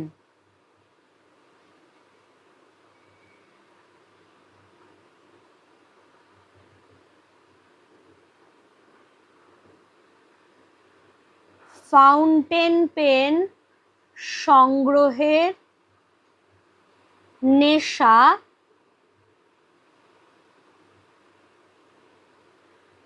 কার কাছ থেকে পেয়েছিলেন? শৈলজানন্দ তার ফাউন্টেন পেন সংগ্রহের নেশা পেয়েছিলেন শরৎচন্দ্র চট্টোপাধ্যায়ের কাছ থেকে। এই হলো কিছু ইনফরমেশন দিয়ে দিচ্ছেন। এবার লেখক কি বলছেন? আদিতে ফাউন্টেন পেনের নাম ছিল রিজার্ভার পেন। এই জায়গাটা তুলে খুব প্রশ্ন আসে যে আদিতে ফাউন্টেন পেনের কি নাম ছিল? Reservoir pen. ওয়াটারম্যান তাকেই অনেক উন্নত করে তৈরি করেছিলেন ফাউন্টেন পেন, আমাদের ঝর্ণা কলম। গাঁয়ের ছেলে আমি অবশ্য ফাউন্টেন পেন হাতে তুলে নিয়েছি অনেক পরে, ওই যে পড়েছিলাম আমরা দ্বিতীয় বিশ্বযুদ্ধেরও বেশ কয়েক বছর পরে। আমি ছিলাম কালি কলমের ভক্ত, অর্থাৎ দোয়াত আর নিবের কলমের। বাঁশের বা কঞ্চির কলমকে ছুটি দিই শহরে হাই স্কুলে ভর্তির পর। কালি বানানো বন্ধ তখন। কাঁচের দোয়াতে আমরা কালি বানাতাম কালি ট্যাবলেট বা বড়িগুলি দিয়ে। লাল নীল দুরকম বড়ি পাওয়া যেত। অবশ্য তৈরি কালিও পাওয়া যেত দোয়াতে এবং বোতলে। তাদের বাহারি সব নাম, কাজল কালি, সুলেখা। সুলেখা দেখবে এখন আবার কিন্তু নতুন করে বাজারে তাদের কালি, তাদের ফাউন্টেন পেন বার করছে। সম্ভব হলে কিনো, খুব সুন্দর লেখা, দামও খুবই কম, অ্যাফোর্ডেবল। একটু সুলেখা পেন দিয়ে লিখে দেখো, অসম্ভব সুন্দর লেখা। বিদেশি কালিও পাওয়া যেত, তবে তা প্রধানত ফাউন্টেন পেনের জন্য। নিব এবং হ্যান্ডেলও ছিল রকমারি। এবার এইখানটায় যেটা লেখক বলছেন যে লুইস অ্যাটসন ওয়াটারম্যান তিনি ফাউন্টেন পেনের জন্ম দেন, কিন্তু তার আগে থেকে ফাউন্টেন পেন ছিল, অন্য রূপে ছিল, যার নাম ছিল রিজার্ভার পেন। অর্থাৎ এমন একটা পেন যার মধ্যে একটা রিজার্ভার থাকবে, যেখানে কালি ভরাই থাকবে। সেটাকেই আরো উন্নত মানের করে তুলছেন ওয়াটারম্যান, যেটা রবীন্দ্রনাথ হয়তো নাম দিচ্ছেন সেটার ঝর্ণা কলম।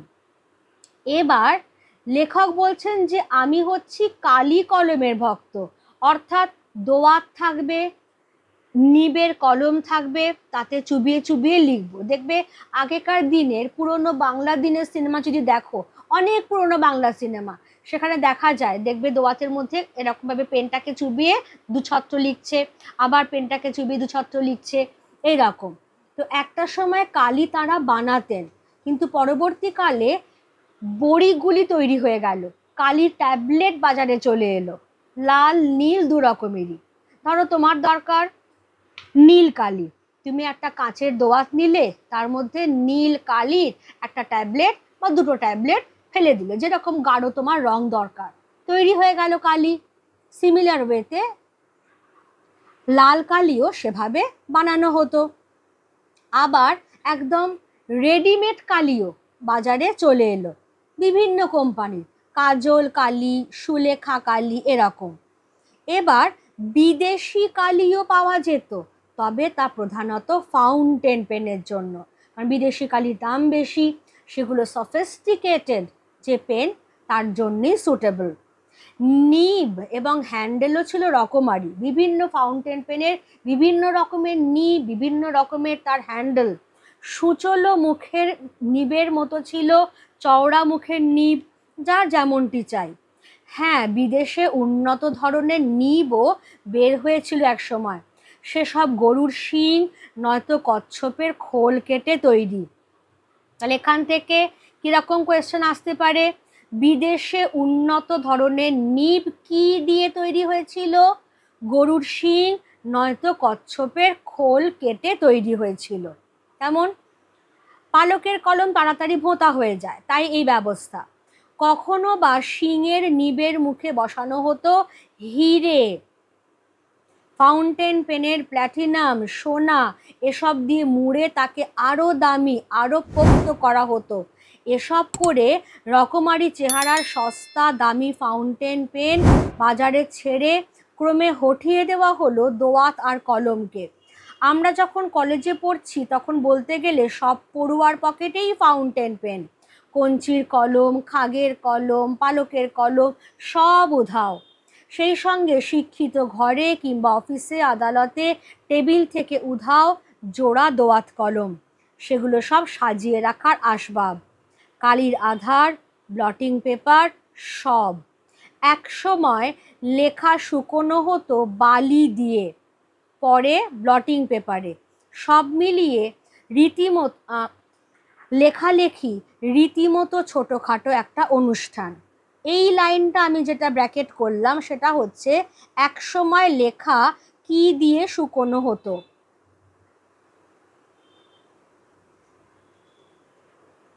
এক সময় লেখা কি দিয়ে শুকোনো হতো।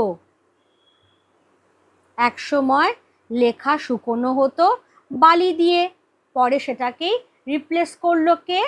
Bloating paper. কেমন?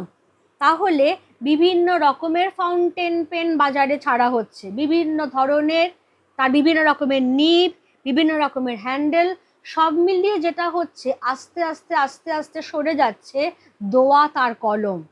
শিক্ষিত মধ্যবিত্ত বাঙালি বলো, অফিস আদালত কাছারি বলো, সব জায়গা থেকে দোয়াত কলম সরে যাচ্ছে। যেখানে যেখানে আছে সেগুলো বড়জোর শো পিস, আসলে সেগুলো ব্যবহারের জন্য নয়, সাজিয়ে রাখবার জন্য। অথচ লেখক তিনি কিন্তু এই আদি দোয়াত আর কলমেরই ভক্ত ছিলেন। এই লাইনটাকে একটুখানি মার্ক করে রাখবে। সব মিলিয়ে লেখালেখি রীতিমতো ছোটোখাটো একটা অনুষ্ঠান। এই লাইনটা তুলে কোয়েশ্চেন আসে, ব্রড কোয়েশ্চেন, যে কেন এই কথা বলা হয়েছে। তোমার সেই বাঁশের কঞ্চির কলম থেকে শুরু করে যে ফাউন্টেন পেন আবিষ্কার হলো, বিভিন্ন রকমের ফাউন্টেন পেন, তার বিভিন্ন রকমের নিব, তার হ্যান্ডেল, তার বিভিন্ন রকমের গরুর শিং বা কচ্ছপের খোল কেটে তৈরি নিব, তাতে আবার হিরে বসানো, এই সমস্ত কিছু, ব্লটিং পেপার, এভরিথিং তোমাকে আনতে হচ্ছে। এবার দোয়াতের কথা। দোয়াত যে কত রকমের হতে পারে না দেখলে বিশ্বাস করা শক্ত। কাঁচের, কাঠ গ্লাসের, পোর্সেলিনের, শ্বেত পাথরের, জেডের, পেতলের, ব্রোঞ্জের, ভেড়ার শিঙের, এমনকি সোনারও। এবার এই জায়গাটা, গ্রামে কেউ দু একটা পাশ দিতে পারলে বুড়ো বুড়িরা আশীর্বাদ করতেন, বেঁচে থাকো বাছা, তোমার সোনার দোয়াত কলম হোক।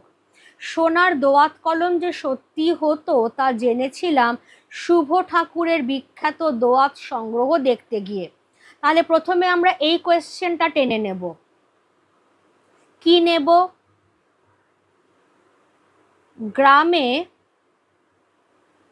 কেউ দু একটা পাশ দিলে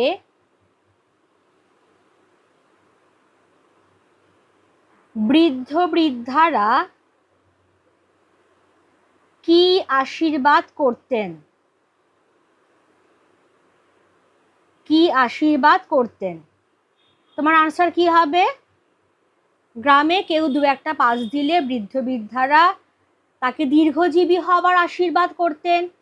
এই যে বেঁচে থাকো বাচ্চা, দীর্ঘজীবী হওয়ার আশীর্বাদ করতেন এবং বলতেন তার যেন সোনার দোয়াত কলম হয়। হয়ে গেল এটার আনসার। এবার নেক্সট এই কোয়েশ্চেনটা, যে সোনার দোয়াত কলম যে সত্যি হতো তা লেখক কিভাবে জেনেছিলেন? সোনার দোয়াত কলম যে সত্যি হতো তা লেখক জেনেছিলেন শুভ ঠাকুরের বিখ্যাত দোয়াত সংগ্রহ দেখতে গিয়ে। শুভ ঠাকুরের পুরো নাম শুভগেন্দ্রনাথ ঠাকুর, রবীন্দ্রনাথ ঠাকুরের আত্মীয় হন তিনি। শুভগেন্দ্রনাথ ঠাকুর।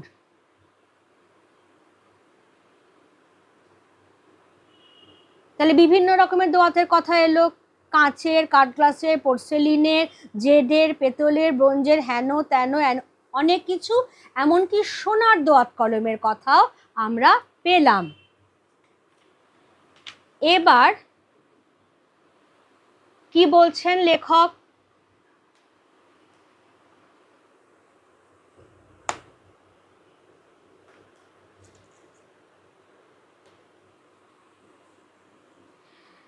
সাহিত্য এবং ইতিহাসের নানা চরিত্র পর্যন্ত যোগ করা ছিল কোনো কোনো দোয়াতে।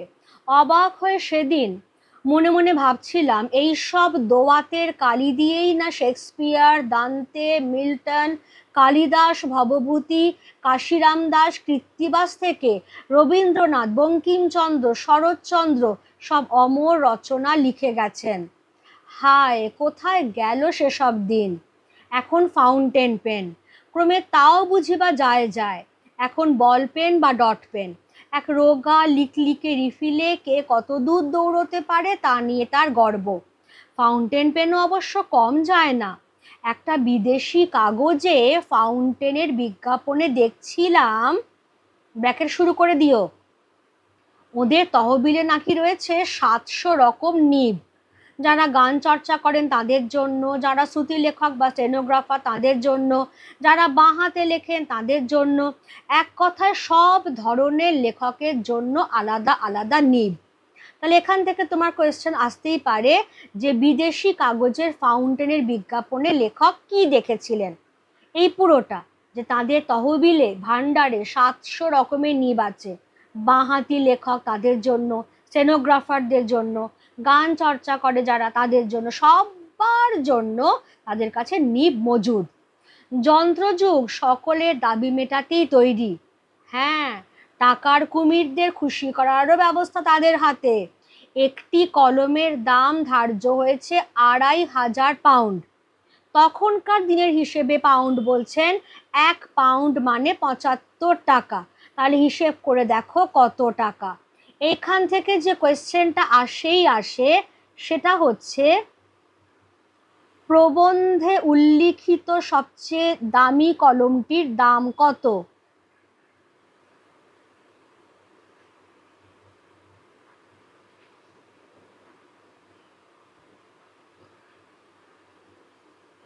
প্রবন্ধে উল্লিখিত সবচেয়ে দামি কলমের দাম কত? প্রবন্ধে উল্লিখিত সবচেয়ে দামি কলমের দাম হচ্ছে 2500 পাউন্ড। কেন এত দামি কলম? না, যারা টাকার কুমির, টাকার কুমির কথাটা এটাও একটা প্রবাদ হিসেবে তুমি ধরতে পারো, কিন্তু এটা প্রবচন বলা যেতে পারে। টাকার কুমির মানে বিশাল ধনী ব্যক্তি, এত পয়সা আছে যে কি করে বুঝে উঠতে পারছে না, তো তাদের খুশি করবার জন্যেও বিশাল দামি ফাউন্টেন পেনও আছে, দাম হচ্ছে 2500 পাউন্ড। তো লেখক এত সব কথা বললেন, মোদ্দা কথা যেটা দাঁড়ালো সেটা হচ্ছে যে সেই আদিতে যে দোয়াত এবং যে কলম, সেই দিয়েই না বিখ্যাত সাহিত্যিকরা সব অমর সৃষ্টি করে গেছেন। সে আমাদের দেশের প্রাচীনকালে সংস্কৃতের কালিদাস, ভবভূতির কথাই বলো, বা সংস্কৃত থেকে বাংলায় অনুবাদ করছেন কাশিরাম দাস, কৃত্তিবাস ওঝা, তাদের কথা, রবীন্দ্রনাথ, শরৎচন্দ্র বা বিদেশি লেখক শেক্সপিয়ার, দান্তে, মিল্টন সবাই তো এই দোয়াত কলম এগুলি ব্যবহার করেছেন। কিন্তু সেগুলো আজ কোথায়? আজকে যেখানেই দেখো সেখানেই ফাউন্টেন পেন। এবং কালক্রমে যত সভ্যতা আরও উন্নত হচ্ছে, যন্ত্রযুগ আরও এগোচ্ছে, ফাউন্টেন পেনও সরে যাচ্ছে, তার জায়গা দখল করে নিচ্ছে বল পেন। রোগা লিকলিকে সরু রিফিলে কে কত দূর লিখতে পারে, কত লিখতে পারে, তার যেন একটা কম্পিটিশন শুরু হয়েছে। তবে হ্যাঁ, ফাউন্টেন পেন যায়নি তা না, আছে বিভিন্ন রকমের নিবওয়ালা ফাউন্টেন পেন আছে, টাকার কুমিরদের খুশি করবার জন্য আছে। এবং এই যে 2500 পাউন্ডের পেনের দাম বলা হলো, সেই কলমের সোনার অঙ্গ হীরের হৃদয়, অর্থাৎ কি না বডিটা সোনার, নিপটা হচ্ছে হীরের। তাহলে সেই কলম দিয়ে তুমি কি আদৌ লিখতে পারবে? লিখতে গেলেই তো মনে হবে গেল গেল গেল গেল, সেটাকে রেখে দিতে হবে যত্ন করে, সংগ্রহে রাখার জন্যই এ সমস্ত। সোনায় গড়া হিরে বসানো জড়োয়া কলমের দাম তো হবে। খেয়াল করো, জড়োয়া কলম, একটু ঠাট্টাও আছে, একটু বিদ্রুপও আছে। জড়োয়া গয়না আমরা যাকে বলি, যে সোনার ওপরে বিভিন্ন রকমের স্টোন, দামি হিরে, চুনি, পান্না বসানো যে গয়না, তাকেই বলা হয় জড়োয়া গয়না। তো এখানেও সেই জড়োয়া কলম, সোনার বডিটা আর হীরের নিপটা ঝলমল ঝলমল করছে একদম, তার তো দাম হবেই। দামি বল পয়েন্টও আছে। আশ্চর্য, সবই আজ অবলুপ্তির পথে। তাহলে সবই মানে কি? এই যে আদিকার দোয়াত কলম, তারপরে ফাউন্টেন পেন, তারপরে বল পেন, সমস্ত কিছু আজকে অবলুপ্তির পথে, হারিয়ে যাবার পথে। কেন? কম্পিউটার তাদের জাদুঘরে পাঠাবে বলে যেন প্রতিজ্ঞা করেছে। যেই কম্পিউটার এসে গেছে, যেটা দিয়ে শুরু হয়েছিল প্রবন্ধটা, নিশ্চয়ই সবাই খেয়াল করতে পারছো যে সেটা একটা সংবাদপত্রের অফিস হওয়া সত্ত্বেও কেউ কলমে কাগজে লেখে না, পেন পেপারের ইউজ করছে না, সবাই কম্পিউটারে কিটকিট কিটকিট করে টাইপ করে লিখছে। তাহলে পেন কোথায়? কম্পিউটার যেন সেই সব ধরনের পেনকেই আজকে মিউজিয়ামে, সংগ্রহশালায় রাখবে বলে প্রতিজ্ঞাবদ্ধ হয়েছে। ফলে আমার মতো আরও কেউ কেউ নিশ্চয়ই বিপন্ন বোধ করছেন। মানুষের হাত থেকে যদি কেড়ে নেওয়া হয় কলম, যদি হাতের লেখা মুছে যায় চিরকালের জন্য, তবে কি আর রইল? বঙ্কিমচন্দ্র লিখেছিলেন, লাঠি তোমার দিন ফুরাইয়াছে, কলমের দিনও কি ফুরালো? হতে পারে, কিন্তু ইতিহাসের ঠাঁই কিন্তু তার পাকা। যারা ওস্তাদ কলমবাজ তাদের বলা হতো ক্যালিগ্রাফিস্ট বা লিপি কুশলী। এটাকে ব্র্যাকেট করো, আন্ডারলাইন করো, যা পারো তাই করো। এখান থেকে কোয়েশ্চেন আসবে না এমন নয়। সেটা কি? কোয়েশ্চেনটা হচ্ছে, আমি এখানে একটু স্টার বসাচ্ছি কারণ এখানে একদম লেখার স্পেস নেই, এবং স্টারটাকে আমি তুলে দিচ্ছি ওপরে। ক্যালিগ্রাফিস্ট কাদের বলা হতো?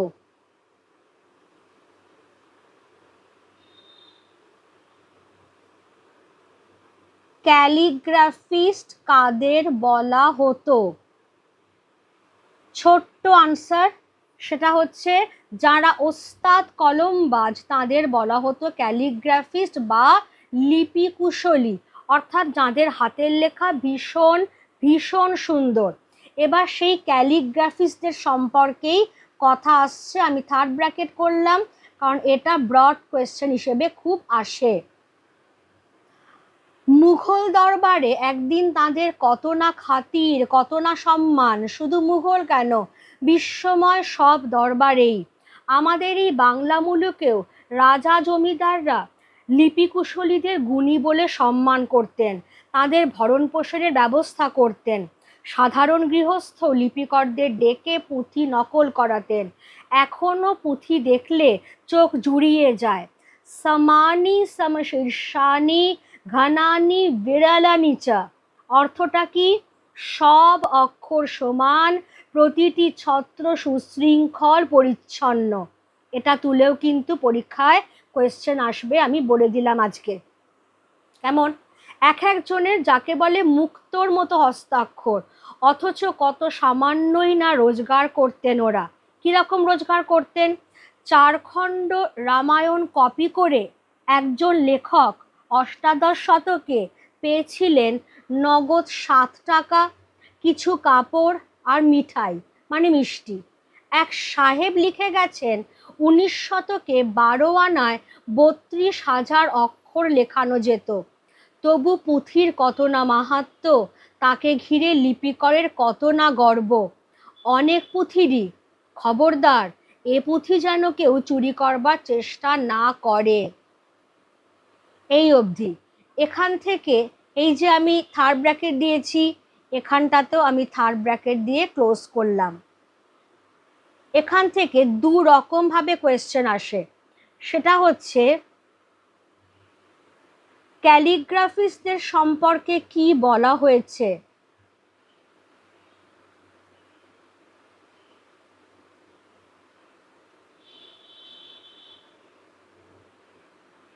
ক্যালিগ্রাফিস্টদের সম্পর্কে কি বলা হয়েছে, পুরোটা আনতে হবে। যে তাঁরা ছিলেন ওস্তাদ কলমবাজ বা লিপি কুশলী। মোঘল দরবারে তাদের কত না খাতির, রাজা জমিদাররাও খাতির করছেন, এমনকি সাধারণ গৃহস্থরাও তাদের খাতির যত্ন করছেন, কারণ তাদের পুঁথি দেখলে চোখ জুড়িয়ে যায়। এত মুক্তোর মতো সুন্দর হাতের লেখা যে প্রত্যেকটা অক্ষর সমান, প্রত্যেকটা লাইন সুশৃঙ্খল পরিচ্ছন্ন। কিন্তু এই যে এত সুন্দর হাতের লেখা নিখুঁত, রোজগার খুব সামান্য। যেমন বলা হচ্ছে অষ্টাদশ শতকে, খুব বেশি দিনের কথা তো নয়, 18th সেঞ্চুরিতে একজন এরকম লিপিকর, তিনি 4 খণ্ড রামায়ণ কপি করে পেয়েছেন মাত্র 7টা টাকা, কিছু কাপড় আর একটু মিষ্টি। একজন সাহেব লিখে গেছেন 19 শতকে 12 আনায় 32,000 অক্ষর লেখানো যেত। দেখো 16 আনাও নয়, পুরো 1 টাকাও নয়, কিন্তু 12 আনাতে 32,000 অক্ষর লেখানো যেত। তবু সেই পুঁথি নিয়েই পুঁথিকরদের কত গর্ব, যেটা আমার সৃষ্টি, আমার হাতের লেখা। খবরদার এই পুঁথি যেন কেউ চুরি করবার চেষ্টা না করে, ঠিক আছে? তাহলে এইখান থেকে অথচ কত সামান্যই না রোজগার করতেন ওরা। ওরা কারা?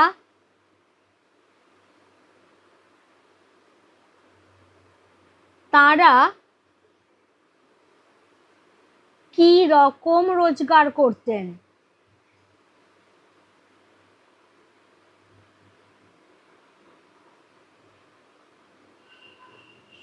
তো ওরা বলতে তুমি ছোট্ট করে আনবে যে ওস্তাদ কলমবাজ, ক্যালিগ্রাফিস্ট বা লিপি কুশলীদের কথা বলা হয়েছে। আর রোজগারের প্রসঙ্গটা শুধু এই প্যারাগ্রাফটা কিন্তু, ঠিক আছে?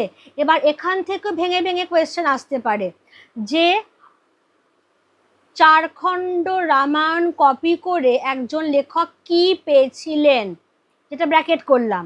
4 খণ্ড রামায়ণ কপি করে একজন লেখক অষ্টাদশ শতকে 7 টাকা, কিছু কাপড় আর মিষ্টি পেয়েছিলেন। এবার নেক্সট এসো, এক সাহেব লিখে গেছেন। কি লিখে গেছেন? 19 শতকে 12 আনায় 32,000 অক্ষর লেখানো যেত। এখান থেকে দুটো ছোট্ট ছোট্ট কোয়েশ্চেন কিন্তু আমি অলরেডি দিয়ে দিলাম। আর তোমাদের জন্য আমার একটা কোয়েশ্চেন রইল। বঙ্কিমচন্দ্র লিখেছিলেন লাঠি তোমার দিন ফুরাইয়াছে। এখানে আমি দিয়েই দিচ্ছি যে এটা দেবী চৌধুরানীর অংশ। দেবী চৌধুরানী বলে বঙ্কিমচন্দ্রের যে বিখ্যাত উপন্যাসটা রয়েছে তার অংশ এটা। কিন্তু সত্যি কি এই লাইনটাই আছে? এক্স্যাক্টলি কি লাইনটা আছে সেটা আমাকে একটু জানিও কমেন্টে। এবার লেখক এগোচ্ছেন।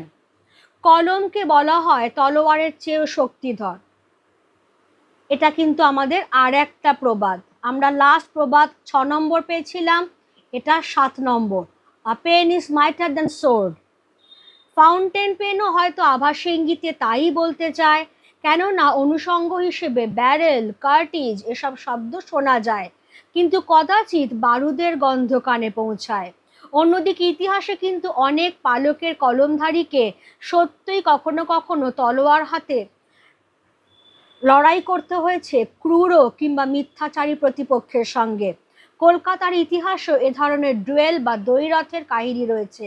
সুতরাং যখন দেখি এত পরিবর্তনের মধ্যেও কেউ কলম আঁকড়ে পড়ে আছেন, তখন বেশ ভালো লাগে। ভাবতে ভালো লাগে আমাদের কালের অধিকাংশ লেখকই এখনো কলমে লেখেন। তাহলে এখানে কলমের মাহাত্ম্য, বিশেষ করে সেই দোয়াত আর কলম, তার মাহাত্ম্যের কথা বলছেন যে এই কলমের চেয়ে শক্তিধর কিচ্ছু নয়, কলম হলো তলোয়ারের চেয়েও শক্তিধর, যুদ্ধ বিগ্রহ করে তুমি যা করতে পারবে তুমি দুছত্র লিখে তার থেকে অনেক বেশি কিছু করতে পারবে।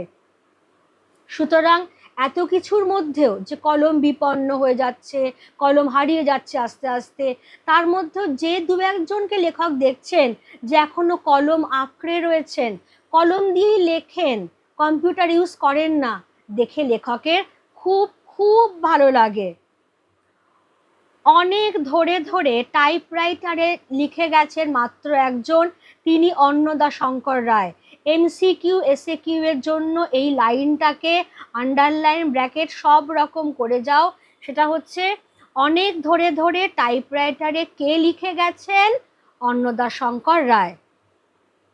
গত কবছর ধরে কবি সুভাষ মুখোপাধ্যায়ও টাইপরাইটার ধরেছেন, অন্যরা প্রায় সবাই লিখছেন কলমে, অবশ্য ফাউন্টেন পেন কিংবা বল পেনে, তার মানে সেই দোয়াত কলমে নয়। অনেক ধরে ধরে টাইপরাইটারে অন্নদাশঙ্কর রায় লিখেছেন, তার কবছর পরে সুভাষ মুখোপাধ্যায় টাইপরাইটার ইউজ করছেন, বাকি লেখকেরা কলমে লিখছেন বটে, কিন্তু তারা সবাই হয় ফাউন্টেন পেন বা বল পেন, ওই দোয়াত কলমের ব্যাপারটা নেই।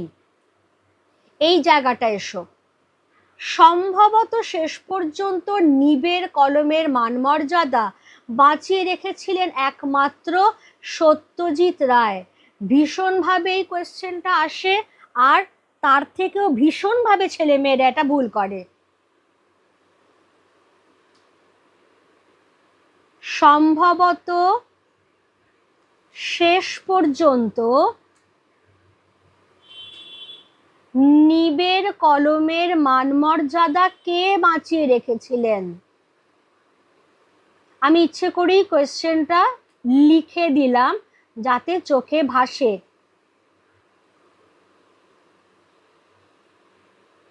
কে বাঁচিয়ে রেখেছিলেন?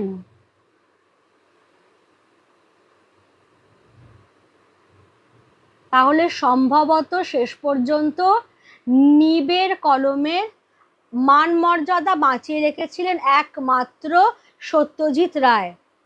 তার অনেক সুস্থ সুন্দর নেশার একটি ছিল লিপি শিল্প। আমি ছেলে মেয়েদের একটু অনুরোধ করব যে তোমাদের সবার কাছে এখন স্মার্টফোন আছে, গুগলে একটু যাবে, সত্যজিৎ রায়ের যে লিপি শিল্প বলে যদি সার্চ করো, কিরকম আসবে জানো? ধরো ইঁদুর কথাটা লিখেছেন, ইঁদুরের শেপটা এঁকেছেন, তার মধ্যেই কিন্তু ইঁদুর কথাটা লেখা। আবার ধরো মই, একটা মই এঁকেছেন, ওই যে মইয়ের শেপটা, ল্যাডারের যে শেপটা, তার মধ্যেই লেখা রয়েছে মই। আর যারা ফেলুদার গল্প উপন্যাস পড়েছো তারা তো দেখেইছো যে ইলাস্ট্রেশন কোন পর্যায়ে পৌঁছতে পারে। সুতরাং এই যে ইলাস্ট্রেশন, এই যে ছবি আঁকা, তার মধ্যে দিয়ে যে কথা বলা, অনেক সুস্থ সুন্দর নেশার অন্যতম একটা, যেটা সত্যজিৎ রায়ের ছিল। তার হাতের লেখার কুশলতার সঙ্গে অন্যান্য শিল্পকর্মের সম্পর্ক থাকা খুবই সম্ভব। কে না জানেন রবীন্দ্রনাথ বেশি বয়সে যে চিত্রশিল্পী হিসেবে বিশ্বময় সম্মানিত হয়েছিলেন, তার সূচনা কিন্তু হাতে লেখা পাণ্ডুলিপির পাতায়। অক্ষর কাটাকুটি করতে গিয়ে আনমনে রচিত হয়েছিল ছন্দবদ্ধ সাদা কালো ছবি। এটা আমি কোয়েশ্চেন হিসেবে এখানে দিলাম না, লিখে দিলাম না, আসবেই আসবে এটা পরীক্ষায়, যে রবীন্দ্রনাথের চিত্রশিল্পের সূচনা হয়েছিল কোথায়? রবীন্দ্রনাথের চিত্রশিল্পের সূচনা হয়েছিল তার হাতে লেখা পাণ্ডুলিপির পাতায়। এটা হচ্ছে তোমার আনসার।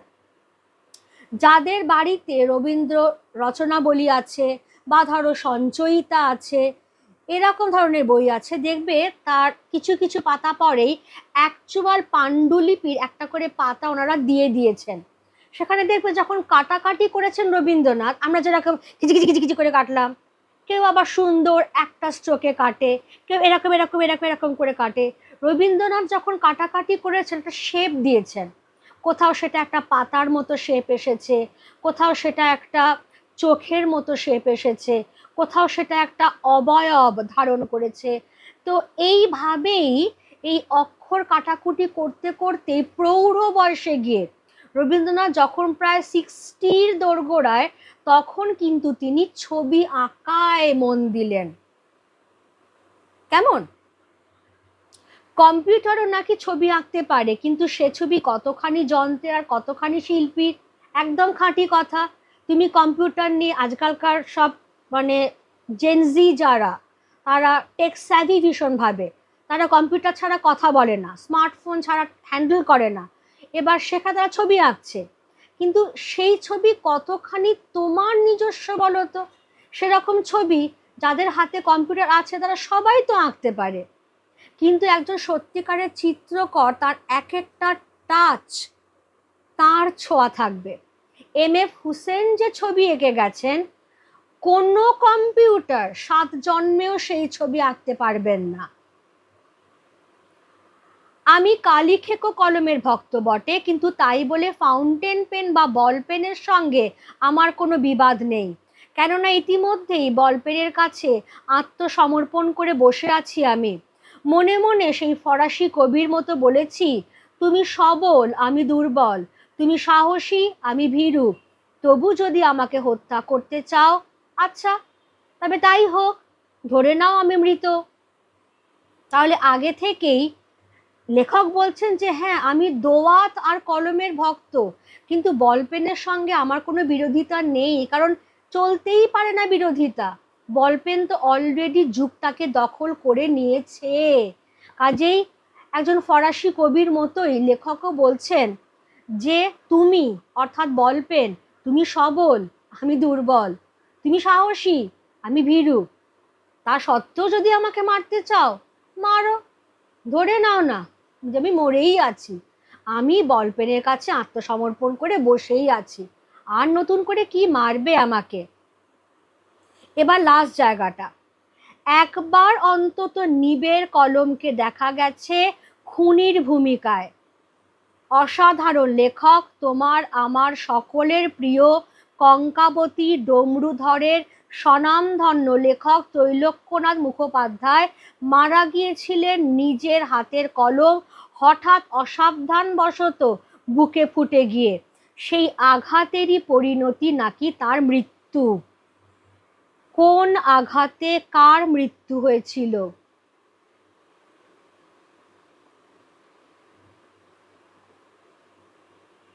কোন আঘাতে কার মৃত্যু হয়েছিল? বিখ্যাত লেখক ত্রৈলোক্যনাথ মুখোপাধ্যায় মারা গিয়েছিলেন নিজের হাতের কলম হঠাৎ অসাবধানতাবশত বুকে ফুটে গিয়ে। সেই আঘাতেরই পরিণতি তার মৃত্যু। এবার এখান থেকেও যদি আমরা কোয়েশ্চেনটা নিই, একবার অন্তত নিবের কলমকে দেখা গেছে খুনির ভূমিকায়। কিভাবে কিভাবে নিবের কলমকে খুনির ভূমিকায় দেখা গেছে? আনসার আসবে যে অসাধারণ লেখক ত্রৈলোক্যনাথ মুখোপাধ্যায় মারা গিয়েছিলেন নিজের হাতের কলম হঠাৎ অসাবধানতাবশত বুকে ফুটে গিয়ে, যার ফলেই তার মৃত্যু হয়েছিল। তাহলে এইখানেই চ্যাপ্টারটা শেষ হচ্ছে।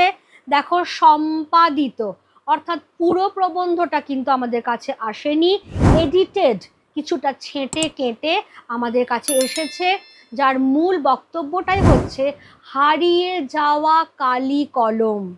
অর্থাৎ যে কালি কলম এককালে রাজত্ব করেছিল, ধীরে ধীরে সেই কালি, সেই দোয়াত, সেই কলম সব কিছু কিভাবে অবলুপ্তির পথে চলে গেল, চলে যাচ্ছে, তার জায়গা কারা দখল করে নিচ্ছে, তার জন্য লেখকের যে আফসোস, সেই সমস্ত কিছু তিনি এই প্রবন্ধে তুলে ধরেছেন।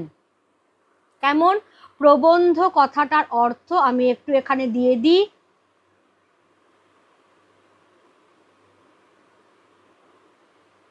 গদ্য রূপে কোনো বিষয়ে সুসংহত রচনা।